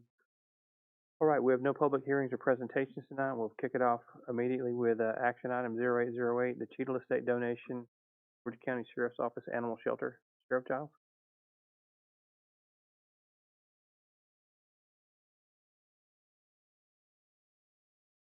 Thank you, Mr. Chairman. 2 weeks ago, I came before the board for a discussion item where King George County has been notified that the estate of John S. Cheadle has designated a charitable donation of $500,000 for the benefit of the King George County Animal Control Shelter. The donation is intended to support the shelter's mission of providing care, protection, and services for the animals within the community. It is not intended to replace or reduce the county's regular budgetary appropriations for the animal shelter. In accordance with the council, in accordance with county policy and general acceptance governmental financial practices, donations with donor-imposed restrictions or designated purposes should be formally accepted by the Board of Supervisors before the funds are received and appropriated. Upon acceptance by the board, the donated funds will be recorded as restricted revenue and used solely for the purpose of consistent with the donor's intent and any applicable terms of the gift. Acceptance of this donation will have a positive financial impact by providing significant financial support for the animal shelter without requiring the use of county general funds and resources. It's the staff's recommendation that the Board of Supervisors accept the $500,000 donation from the estate of John S. Cheadle for the benefit of King George County Animal Shelter, to authorize staff to take all necessary actions to receive, account for, and administer the donated funds in accordance with the donor's intent and applicable county financial policy. So moved. All right, properly seconded. Any discussion or any questions? Sheriff? Seeing none. Roll call vote. Mr. Metz? Aye. Mr. Stroud? Aye. Bender? Aye. Davis? Chair votes aye. Congratulations, guys. Thank you. All right, discussion item 0809, Sedgwick Crossing Land Development Additions to Secondary Routes Resolution. Mr. Smolnick. Thank you, Mr. Chairman, members of the board. So this is for you tonight as a discussion item. I know Mr. Metz is very familiar with this particular road. This is Sedgwick Crossing. There's two roads, Alberta Court 0.11 miles and Sedgwick Court 0.50 miles. They were never accepted into the state system during the big snowstorm this past year. So we've gone through, I want to thank Ms. Fish for her work on this, working with VDOT, writing some administrative letters. We saved the county about $4,000 in administration fees. Good work on that. Got the information back from Mr. Beal that the central office did in fact waive all the fees for these. It will be on the agenda at September 1 as an action item. The standard AM 4.3 resolution, or the diagram is in your packet, along with the anticipated resolution that will be before you for action on September 1, and we'll get these roads into the state system. Questions? Yes, thanks, Mr. Smolnick. since you mentioned that, we've been working with Cedric Crossing, and I want to make sure it's recorded in the public discourse of this item. The history of this goes back some time, and the residents of Cedric Crossing got together, got with VDOT, funded a considerable upgrade that brought that road up to VDOT standards. A lot of signage was added as part of that. What we're asking, or what we're talking about in this discussion section, is that final step of, once the community upgraded the road to VDOT standards, getting it transferred into the state system. That last part didn't occur, and so it did not get cleared in that. That is correct, yes, sir. Mr. Chair, I just have one more question. We also have soon the other roads we identified during that snowstorm that should be in the state system. We are working on those also there. I've also submitted a waiver request. I think it was for Melody Lane. That was another one. There are several that we are working through. I think it follows a similar format. Because I know there was one in my district that we found out that it even has a state road sign, but the end of the road is not in the system, but the beginning is, and that makes no sense. There are a couple, yes, sir, yes, ma'am, and I believe those are with VDOT right now. This ball was back in our court now with these two particular roads, but we are tracking those other ones as well. Thank you. Do you mind, when we talk about roads that should have been incorporated, that's pretty broad, and I know there were 2 or 3 that were brought up over the course of the winter that weren't intended to be brought in and probably won't be anytime soon. Do you mind bringing a list of those when we actually vote on this next time? I just want to be clear. I don't want people like come wintertime going, what the crap, we thought you were going to take care of us. Absolutely, and what I'll do, I'll have all the roads that we've identified, and then a status, where they are and whose responsibility is right now for the next step. Absolutely. Awesome. Thank you. Appreciate Yes, sir. it.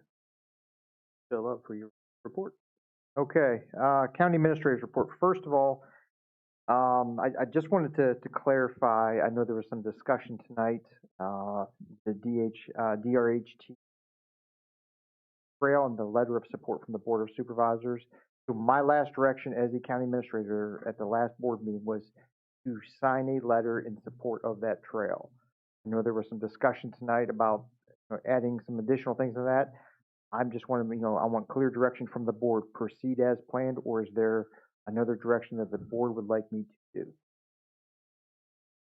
Monica, I think that it appears to me that Mr. Lynch is coming to the table and they know there's some details that they need to work out. So they know they have the support of the board, but I'd like to see, we're all in favor of sending a letter, but if there's details need to be worked out, then I'd like to see those get worked out in a picture of what we fully support.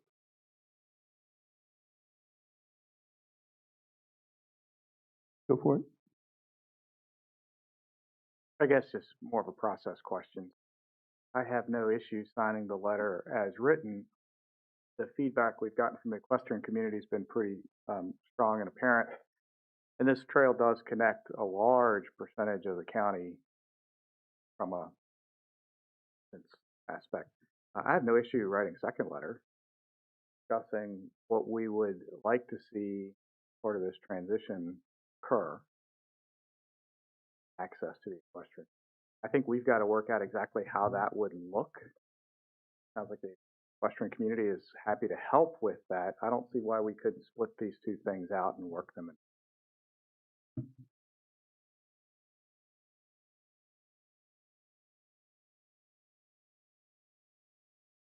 So is my understanding what would be required is that it come back up for a vote again, that come back up for a vote again, and it gets revised at a later date, because right now there's no due date on it. So with no due date, we don't have to submit it until some of these things are resolved. Or we could hold another vote until they are resolved, because there are 3 issues right now that are outstanding. There are the equestrian issues, there's the gun range issue, and then there's also the adjoining land owners' concerns. And these things are all identified in the report that was published in 2022. October 1, 2022 highlights all three of these things. RD 541, Dogger Railroad Heritage Trail suitability as a recreational area for incorporation into the Caledon State Park, October 1, 2022. The author is the Department of Conservation and Recreation. So these things were identified then, and they're still not resolved. So I still hesitate to sign a letter and send it to the state if they're still not resolved. Mr. Chair, my question is, how many times are we going to vote on this? I mean, it was up, it was reneged, up, reneged. I think the 2 letters is good, but we're going back to that study that Mr. Stroud talks about. That study was done in anticipation that the county was going to take over this trail. And there are issues, I mean, with the equestrian community. I've heard from many people, besides dog park, they would love to have venues for equestrian, especially like riding rings. I don't know the exact term for it. Places people could store their horses better. I'd love that. I'm very big on the sports tourism and agritourism and out recognizing the outdoor of King George between 2 rivers. But how many times are we going to keep sending letters back and then reneging and not reneging on a letter? Is the one issue I don't think we ever can resolve is the property owners. The federal government eminent domain their land 70 years ago. How are we going to fix that? I don't think as a county we could fix that. I wish we could. I wish we could give it back to all the landowners that the eminent domain allowed to purchase back. But how many times are we going to go over this topic? Real quick. No one's asking for a revote, so we're not asking for a revote on it. There's also no time frame at which we have to send the letter. What we're saying is, do we give them time to resolve these issues so the letter fully supports the whole picture of what we want to do? There's no revote. And I would suggest that there's a 4th issue, which was brought up, and Harry Bowden brought up last time and supported me in it, is if it had to be clear from the state, if the state did buy that property but did not have the funds to put park rangers on it and maintained it, would they still allow volunteers to service that trail, or would they simply shut it down and not allow anybody, even the landowners, to cross their land? They have to go 5-10 miles around to the other side to get their property standard. No one can come through here but a game warden. It happens in Virginia. And if he brought up the point the other day, it happens here all the time. So what happens under those circumstances? So if the state did buy it, they don't have the money to do anything with it, then they shut it down, and we don't have a trail anymore. And then landowners are really mad because now they got the state with a piece of property. They can't even cross over it. That's the 4th issue that needs to be dealt with in sending this letter. I'm all in support of sending the letter, but there's no timestamp on it. And I think that if the parties have come to the forefront to want to work out some of these details, why not allow them the time to work out the details? That's my only point on that. Yes, sir. I just want to clarify that Ms. Bender said that was whenever the county was going to purchase the park, but what I referenced is the General Assembly. That's the state. General Assembly of Virginia passed House Bill 30, item 3075K, directing the Virginia Department of Conservation and Recreation to review the properties of the Dogger Road Heritage Trail. And the recommendation was the suitability to add to the state park system. So this is not referring to, and the things I referred to weren't for the county purchasing it. It was to get it into the state system and look that up. Thank you. Sure. I'm just referencing, I thought you were referring to the study you read from the last time, and that was when it was thought that maybe it would go into the county system. So if you are referencing something new, I will have to look it up.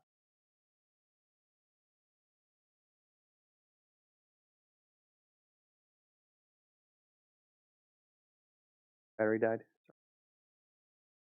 Oh, yeah, that's fine. I can say whatever I want to. No, what I wanted to bring up is last night at that meeting I got to go to, and very good meeting, cautiously optimistic. One of the things that concerns me is that been on the letter for years. Previous letters had indicated horseback riding, yet the website still says no horseback riding for the trail itself. We talked last night a little bit about that, and the question was asked, well, why do you have to have this before it goes into the state park? Well, I asked the question, okay, you repeatedly said there's some 20 other trails out there that allow horseback riding, right? Have you looked to ask the question, how often or ever do the bike riders, rollerbladers, joggers, whatever, push back and say, get those nasty horses up? Does that ever happen? Because if it does, and we enter this thing in the state park system without horseback riding, guess what? It's never going to be added. But if we do it, if we encourage this, and the point that I made was, in doing this, it is a show of good faith that you, the Friends of the Trail, will advocate as much on behalf of the horseback riding as you are on behalf of the bike riders, the joggers, and whatnot.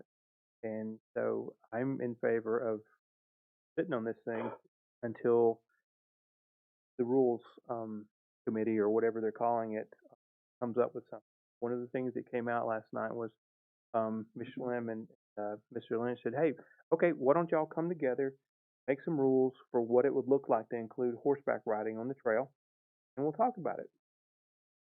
Okay, cool. Let's see what comes from that before we go send yet another letter that's going to ignore the horseback riding clauses.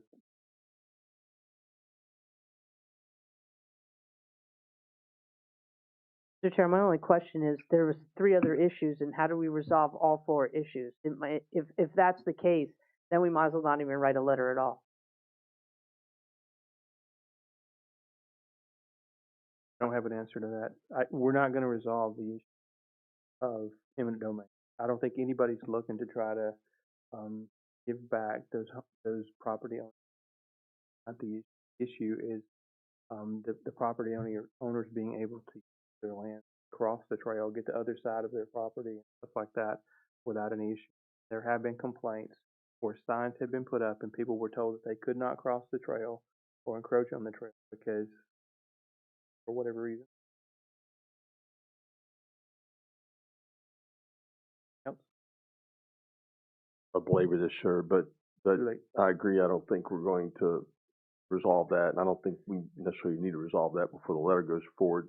So what Ms. Bender, and I don't think that'll be resolved by us. But what some of the things you're referring to, though, is there are properties the state identified that where they want to it's called, they call it like the trailheads, where I guess maybe it's where it crosses roads or something, and it may need additional parking areas, and those are the places that they probably need to focus on getting to those landowners and working with them. Because right now, I have constituents that have that problem now with people parking on our land, and they have to go tell them, look, you're on private property, and if people say, oh, I thought I was on the park, or I thought I was on the trail, and they're not. So those are the ones that they probably need to really focus on. I think they could do that. Okay, so since everybody else has gotten there, go back. Let me quote you on what you just said. I don't think we're going to resolve those issues. What I voted for, and 4 of us voted for, was to write a letter of support. Not a letter saying we've resolved all the issues. In the letter, it says there's work to be done. Heck, we could sign the letter referencing the state study and say, we hope that you can resolve those issues. We have no authority to resolve those issues. We have an authority to write a letter of support. That's what we voted for. And thank you for the reminder that all future motions should include a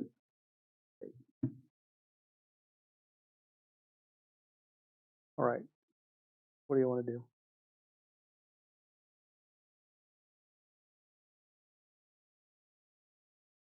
The issues I was talking about were the eminent domain. Be clear. Guess we signed the letter we agreed to.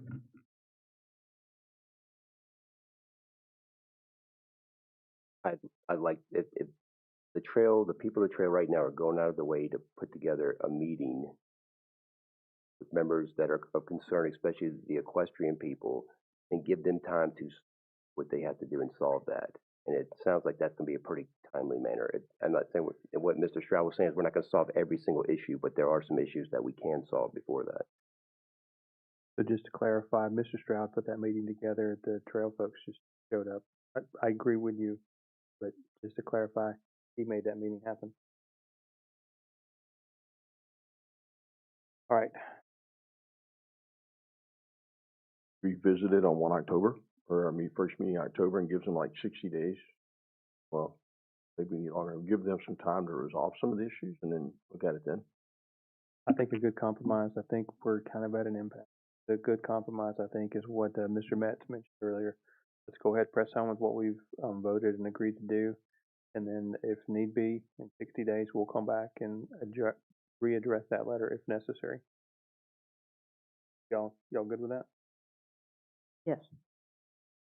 That means that in 60 days, or however long, you're gonna change the language and say, well, we don't agree with them anymore because they haven't done these things? Absolutely. Thank you. Let me back up from that. So 60 days, that came from that end of the table. I grabbed onto that and ran with it. I don't necessarily mean we give them 60 days to get it sorted out, but I mean, what timeline should we place on this?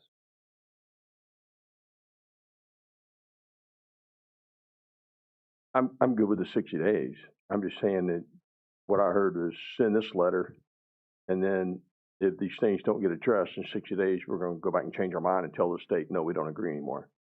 That's my understanding of the intent. Is that what you meant? I'm simply saying that let's send a letter that we have now. We can send a separate letter, not about support or not support, but we could write it, we could address it to DCR, address it to whatever state agency we think needs to be, reminding them, hey, look, these issues were pointed out in the 2020 study. That, please continue to re-engage. It's not, I'm just trying to figure out what our authority here is, right? We are not a property owner. We don't run the group that's setting the rules.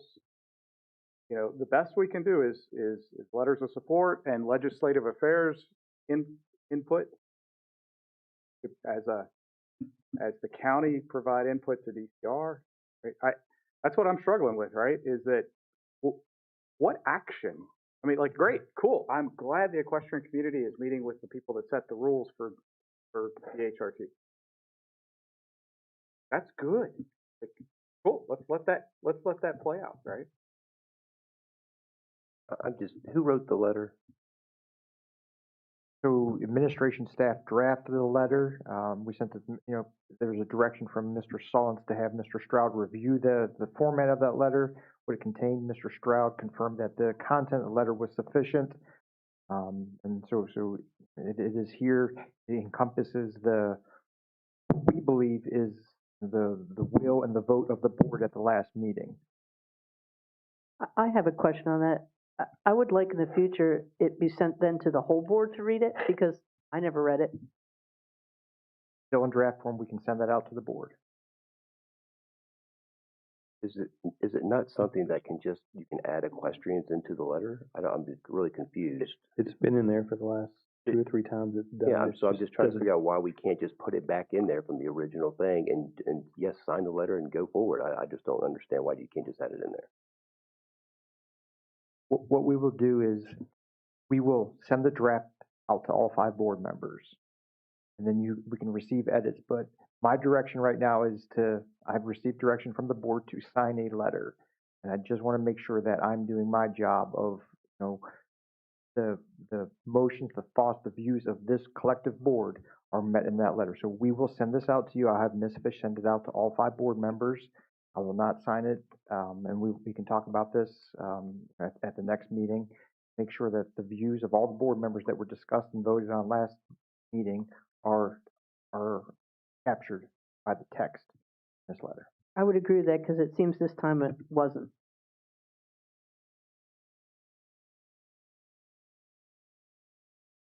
Feel like you have direction on that? Sir, I do. Yes, sir. Thank you. All right. We good with that? Is that the rest of your report? And I've got a few other items, sir. So I'll be attending the first responders breakfast tomorrow in Fredericksburg. Real excited to do that. I believe we're going to have some other individuals in attendance also. So real excited to do that. While I'm on first responders, I want to to give a shout out to, I like it when my staff gets creative. We had a recent, so CIP, we always have an ambulance replacement every year that you see. Now, this is not the case every year, but Chief Moody and his staff evaluated one of their units over there, and instead of a complete, a brand new unit, it will be a remount and an overhaul of one of their existing ambulances. They've looked at, again, it's not going to be the case every time, but in this particular case, $400,000 was in the CIP. They're going to do the remount, overhaul, and re-chassis for a little over $327,000. So $73,000 was saved through this initiative. So I like when my staff gets creative, and this was a good savings of some CIP funds. So I want to applaud Chief Moody and his staff on that particular issue. Couple things, update, the coil for the library, the AC unit, it has been running, just not running full speed. There's been a sprinkler on it to keep it from freezing and shutting down altogether. Coil was received today. Again, as I stated the last meeting, we are subject to lead times. Ms. Lavelle, the elevator, as I stated last meeting, that is being designed by Otis. We're waiting for those parts. As is the HVAC system is through engineering and is being constructed. But we are subject to their lead times. But the library, there will be a brief shutdown as the refrigerant's drained and the new coil will be installed hopefully by the end of the week. On the economic development front, we heard, I think it was a couple meetings ago, we were talking about the food truck Tuesdays that we have, Grub Truck Tuesdays. This is where we invite food trucks to set up shop in front of the admin building. And I believe it was a caller said, well, what are we doing for brick and mortar? So your economic development staff heard the brick and mortar. So what we're coming up with is a Tasty Tuesdays. So it's identical to what we offer food trucks. So this will be going out in our economic development newsletter, I believe by the end of this week. And my staff will be visiting every brick and mortar. And it's not the intent to get the McDonald's, the Chick-fil-A's, the Taco Bell's there. These are the smaller independent restaurants, and to give them the same opportunities that food trucks have. To set up shop, the logistics is on the restaurant itself, but to set up shop, just like we invite the food trucks, so our brick and mortar restaurants will have that same opportunity. So I wanted to let the public know that staff heard the concerns and we've addressed it, and I think it's going to be a great initiative. If we can do the food truck rodeo, if businesses participate in this, the brick and mortar, I would love to do a very similar thing where all the brick and mortars get to come and set up shop so they can actually have two places to sell their goods on a certain day. So real excited to have this, and if you own a brick and mortar restaurant, we will be seeing you soon to invite you to participate in this. August, let's see here. So Isaac Luthold, he's the gentleman with Hanwha Renewables. He called me yesterday. So I did want to let the public know that application is complete. It is in. It is reflected on the projects map. And also the project website is up, GibsonSolarVA.com. This is a complete website of how to contact them. Any questions, information, again, GibsonSolarVA.com. For what was the Gibson Solar project. It's still called Gibson Solar, but new owner, Hanwha Renewables. Lastly, we've got, I know we're going to be adjourning to a board retreat on August 24, Monday morning at AP Hill. I did want to let the public know this is open to the public, obviously. It is a public meeting. There's been a form on the county website for individuals to obtain access to the base. You can also do, and there was a date of, I think, August 17th to be submitting. That is just to streamline the process.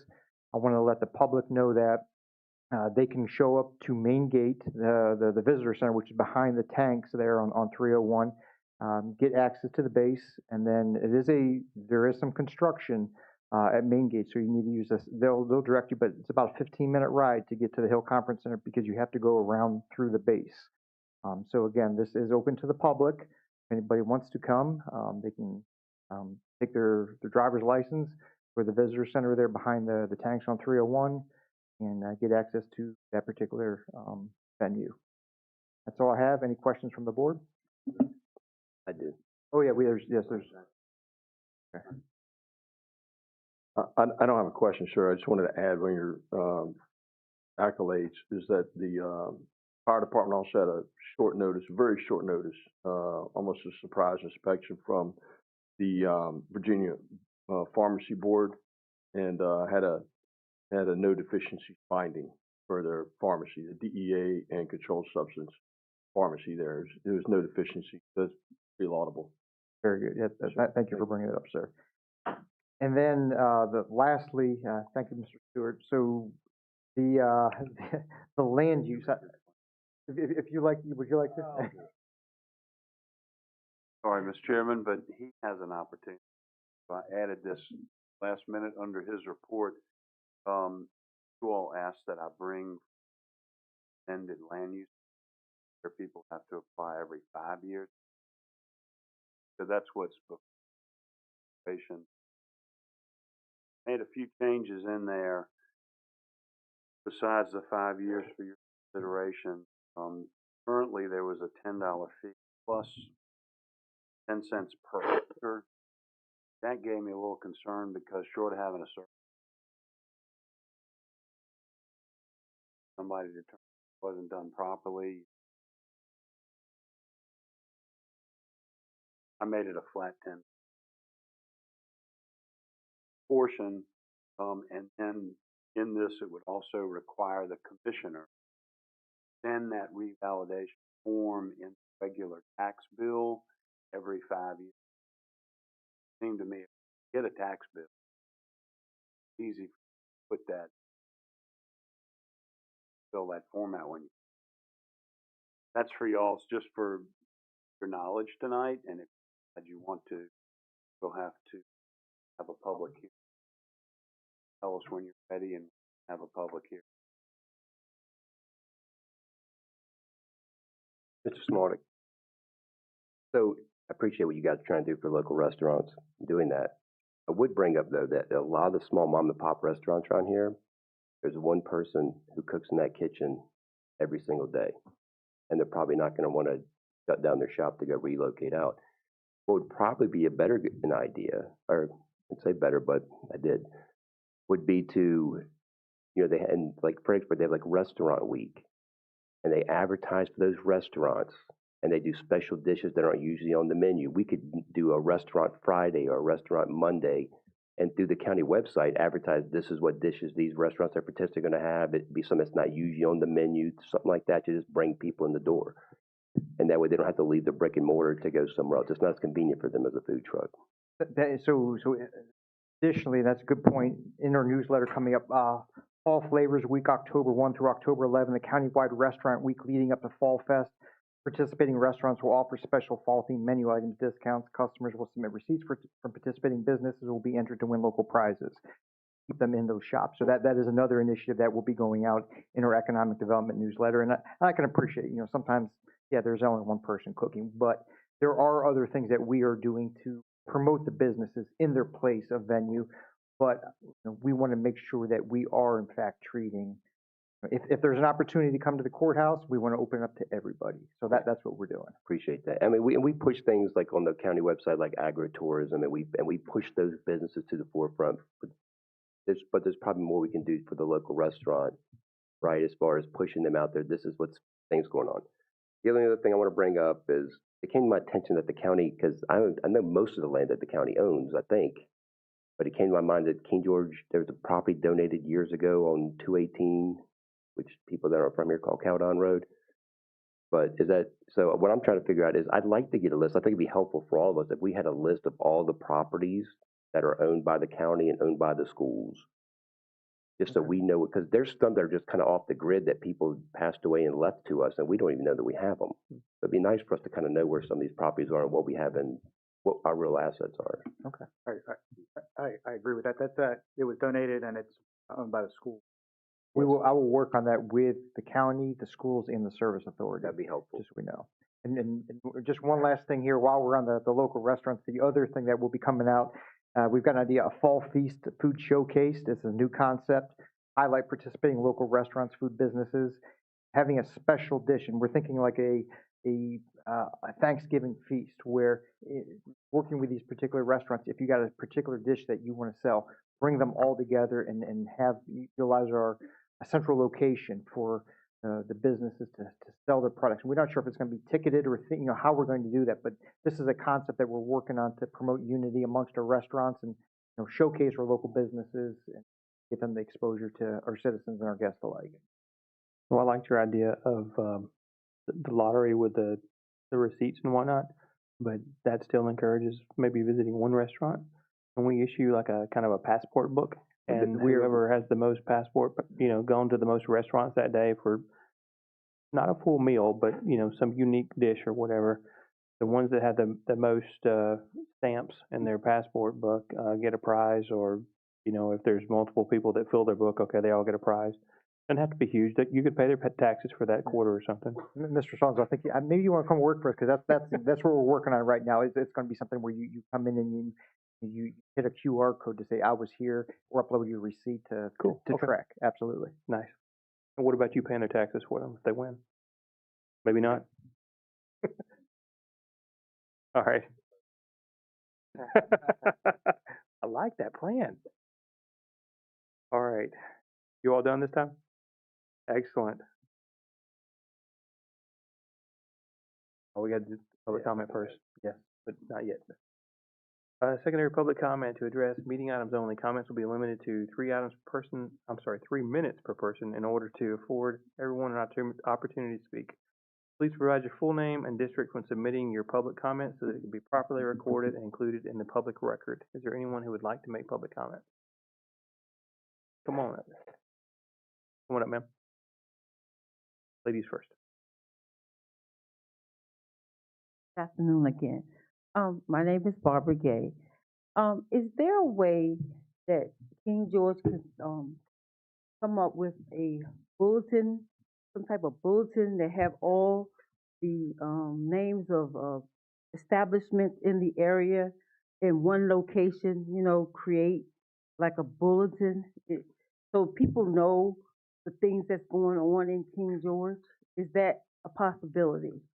So we looked at something along those lines, trying to have kiosks at in different locations, but it was cost prohibitive.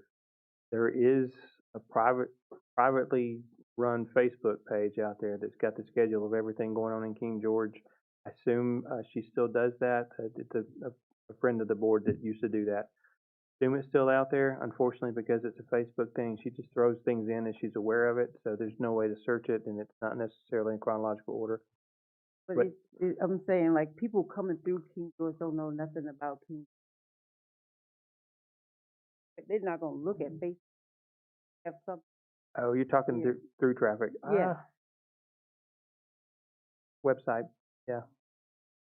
That's about all we got. Thank you. Yes, ma'am. Come on up.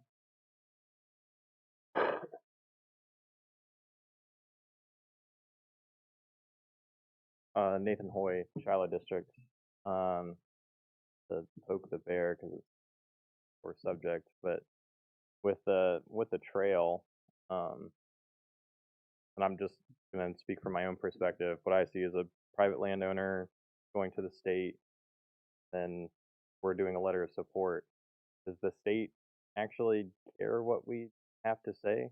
Like, I guess that to me it seems like there's this general assumption that, and maybe they do, and maybe they like actually consider our input. But do they? I mean, is there any realism to the fact that we're going to change anything to it? Otherwise, like, everybody can just write their own letter. All get true, right? So, that's all. Thank you. Anybody else? Come on up.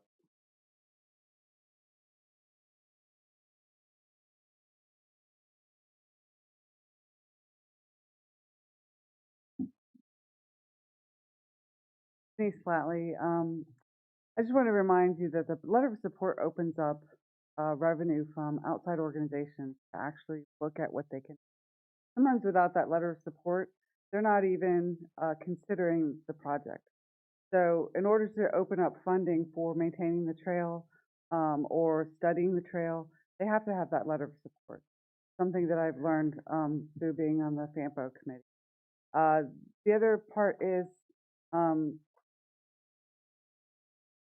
I understand the concerns about the neighboring landowners, but on the planning commission and you guys as well sometimes have to make tough decisions because the people that own the land adjacent can do what they want with it.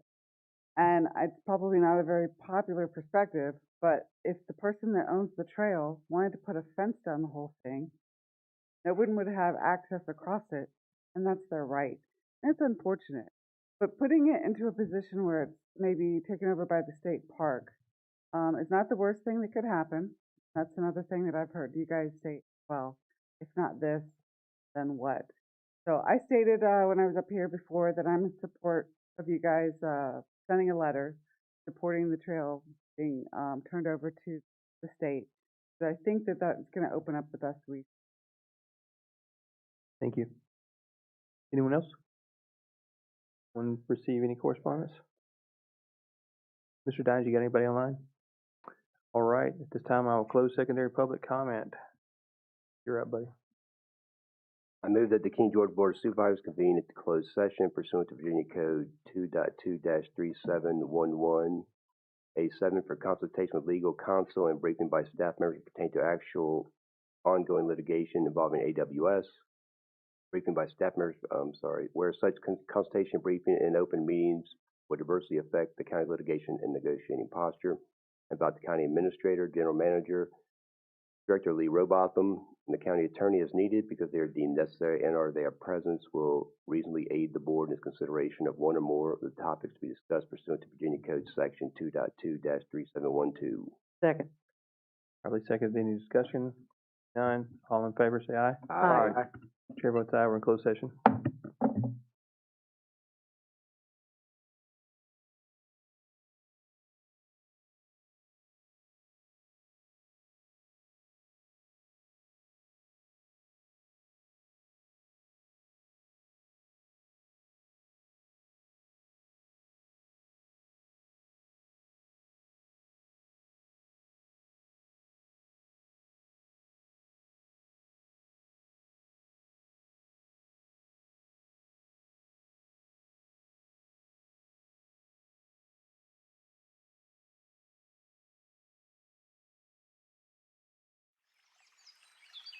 Imagine waking up to the sounds of nature. Then, your adventure begins. Explore the banks of the Potomac. Experience the bounties of the Rappahannock.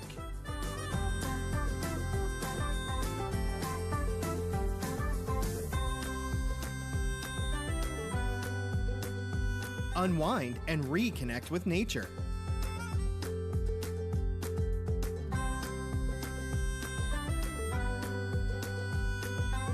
Uncover stories of innovation and transformation.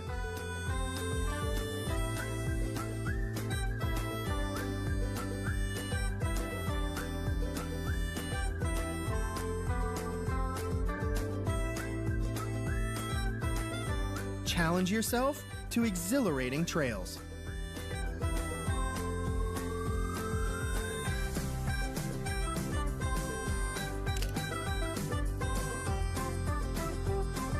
Plan for unexpected memories in King George County.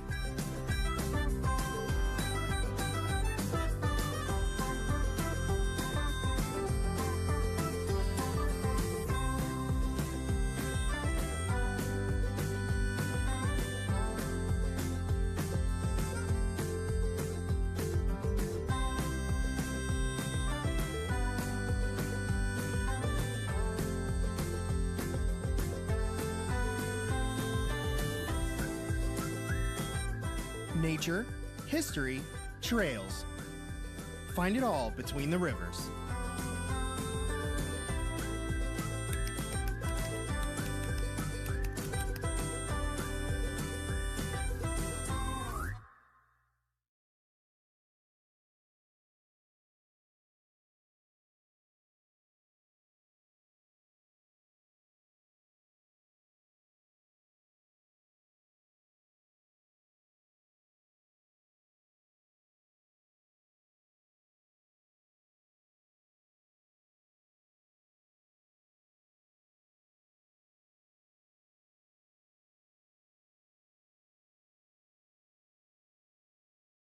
Welcome to King George, Virginia, where rural charm offers an escape from the ordinary. Enjoy the charisma of a local coffee shop and delight in authentic diner classics. Sip and sample the many flavors of the farmers market. Snack on locally grown produce at a farm store. If you share, you may just make new friends. Discover hidden treasure. And spark a new passion along the way. Expand your palate with global flavors made from local ingredients. Gear up to reel in your own big catch. Or indulge in fresh river bounties without the wait. Kick back and relax with a crisp cider or a refreshing Riesling. Enjoy great company over a superb glass of wine. And refresh yourself with a chilling slushie. Recharge with the perfect slice. Experience new events and meet new people. Unwind with the coldest draft on tap. Breathe in the country air and raise a glass to unforgettable moments in King George County. Eat, drink, shop. Enjoy it all between the rivers.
Imagine waking up to the sounds of nature. Then, your adventure begins. Explore the banks of the Potomac. Experience the bounties of the Rappahannock.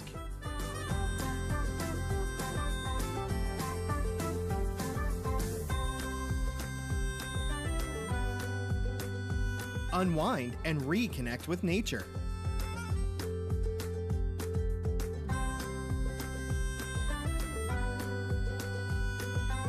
Uncover stories of innovation and transformation.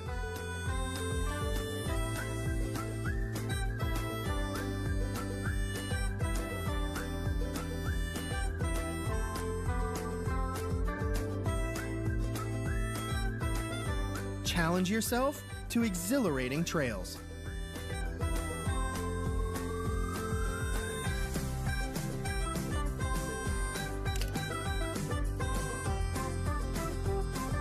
Plan for unexpected memories in King George County.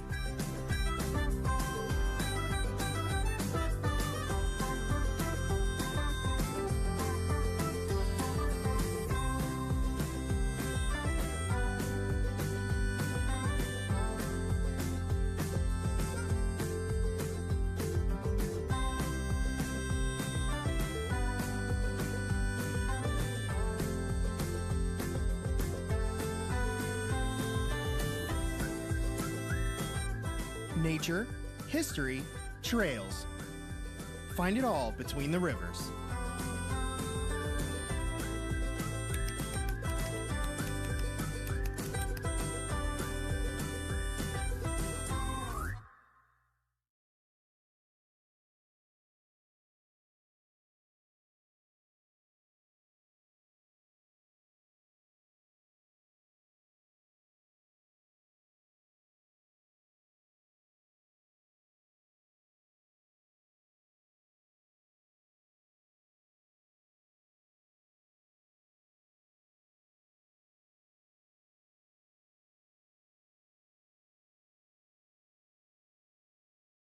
Welcome to King George, Virginia, where rural charm offers an escape from the ordinary. Enjoy the charisma of a local coffee shop and delight in authentic diner classics. Sip and sample the many flavors of the farmer's market. Snack on locally grown produce at a farm store. If you share, you may just make new friends. Discover hidden treasure. And spark a new passion along the way. Expand your palate with global flavors made from local ingredients. Gear up to reel in your own big catch. Or indulge in fresh river bounties without the wait. Kick back and relax with a crisp cider or a refreshing Riesling. Enjoy great company over a superb glass of wine. And refresh yourself with a chilling slushie. Recharge with the perfect slice. Experience new events and meet new people. Unwind with the coldest draft on tap. Breathe in the country air and raise a glass to unforgettable moments in King George County. Eat, drink, shop. Enjoy it all between the rivers.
Imagine waking up to the sounds of nature. Then, your adventure begins. Explore the banks of the Potomac. Experience the bounties of the Rappahannock.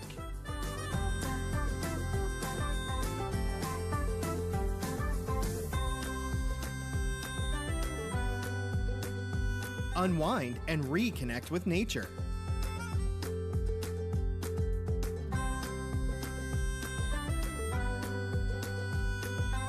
Uncover stories of innovation and transformation.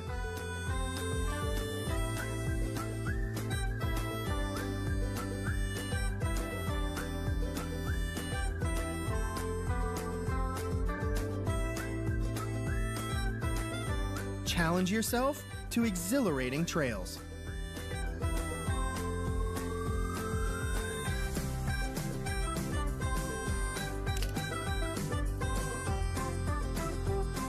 Plan for unexpected memories in King George County.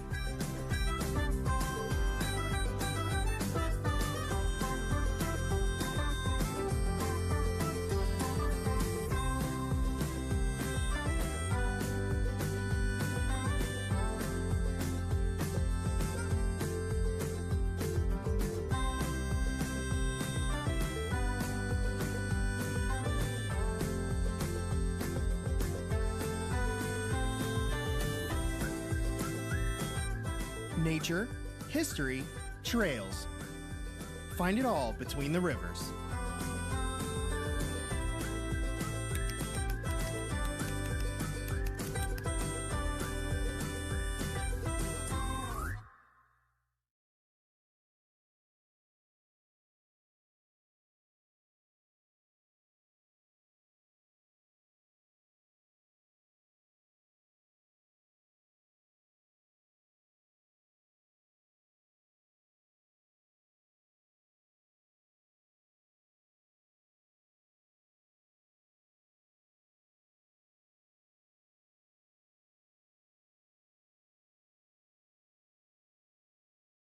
Welcome to King George, Virginia, where rural charm offers an escape from the ordinary. Enjoy the charisma of a local coffee shop and delight in authentic diner classics. Sip and sample the many flavors of the farmers market. Snack on locally grown produce at a farm store. If you share, you may just make new friends. Discover hidden treasure. And spark a new passion along the way. Expand your palate with global flavors made from local ingredients. Gear up to reel in your own big catch. Or indulge in fresh river bounties without the wait. Kick back and relax with a crisp cider or a refreshing Riesling. Enjoy great company over a superb glass of wine.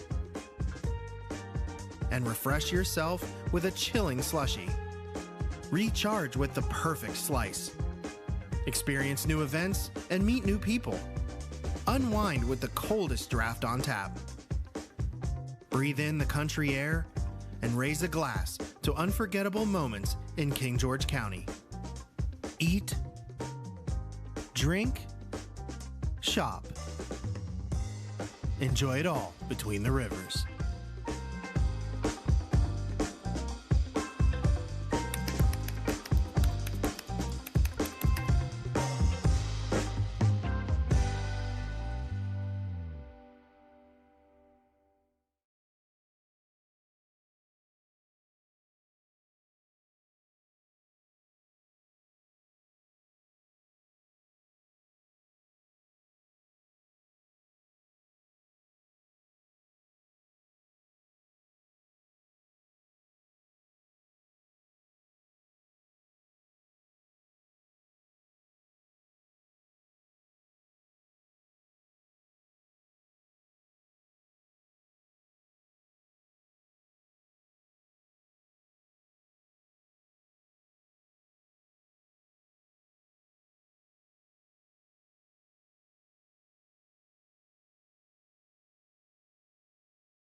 Imagine waking up to the sounds of nature. Then, your adventure begins. Explore the banks of the Potomac. Experience the bounties of the Rappahannock.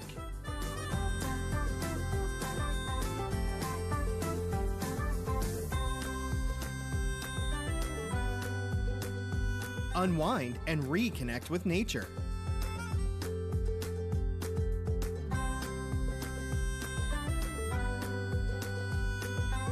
Uncover stories of innovation and transformation.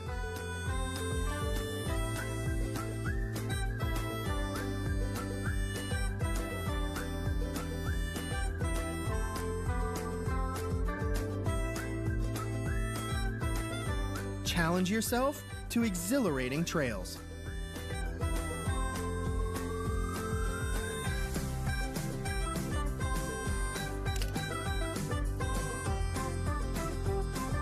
Plan for unexpected memories in King George County.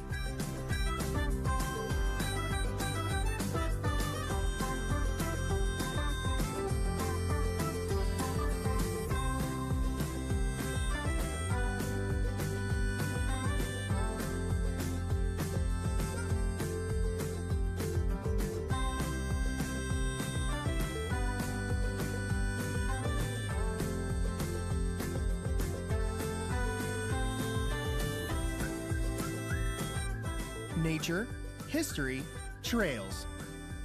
Find it all between the rivers.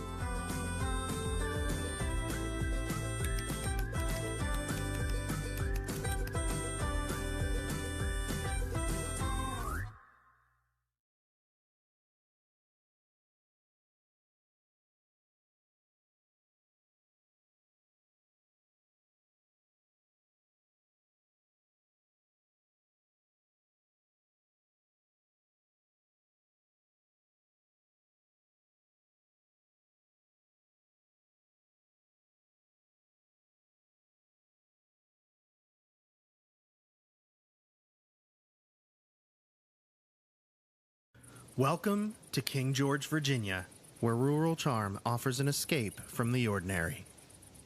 Enjoy the charisma of a local coffee shop and delight in authentic diner classics.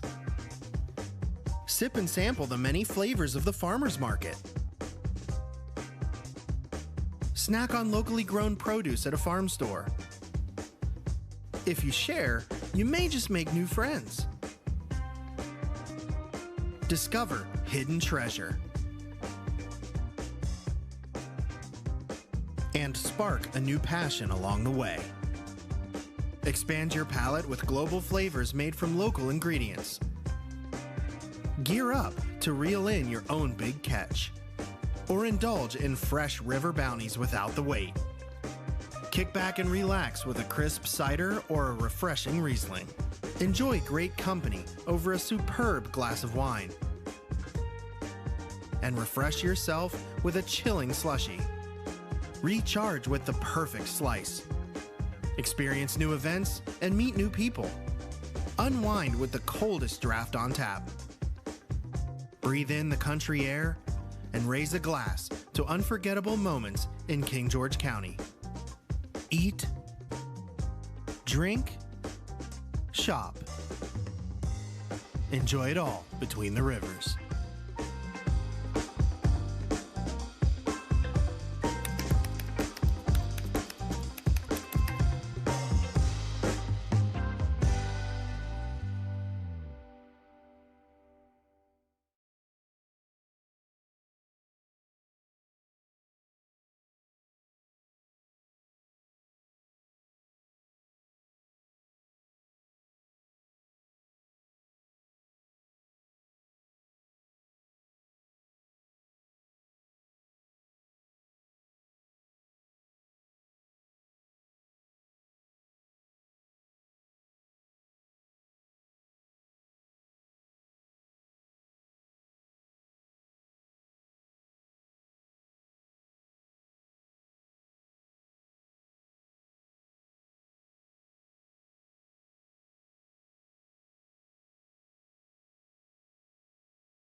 I move that King George County Board of Supervisors return to the public meeting. Second. Properly seconded. Certification? Or actually, let's vote on that. All in favor? All in favor? Aye. Aye. I move that King George County Board of Supervisors certify by vote that only public business matters lawfully exempt from open meeting required by Virginia law and only such public business matters as were identified in the motion convening closed meeting were heard, discussed, or considered during the closed meeting and no action was taken. Second. Properly seconded. Mr. Metz? So certify. So certify. So certified. Mr. Davis? So certified. Chair certifies. Back in open. Mr. Chair, I'd like to make a motion. Yes, ma'am. I move to request General Manager of the Service Authority, Dan Hamilton, to send DEQ a letter requiring a public hearing for the Amazon withdrawal from the Potomac Aquifer, especially considering DEQ has told King George they will have to seek water from the Rappahannock River. Second. Motion properly seconded. Any further discussion? All in favor, say aye. Aye. Chair votes aye. Motion carries. Mr. You got the Chair, direction you need? make a motion that the Board of Supervisors adjourn to Monday, August 24th, 2026 at 9 a.m. in the Hill Conference Center, Building 1327 Fort AP Hill, Virginia 22427. Second. Second. Properly seconded. Any discussion? Seeing none, all in favor, say aye. Aye. Aye. Chair votes aye. We're adjourned.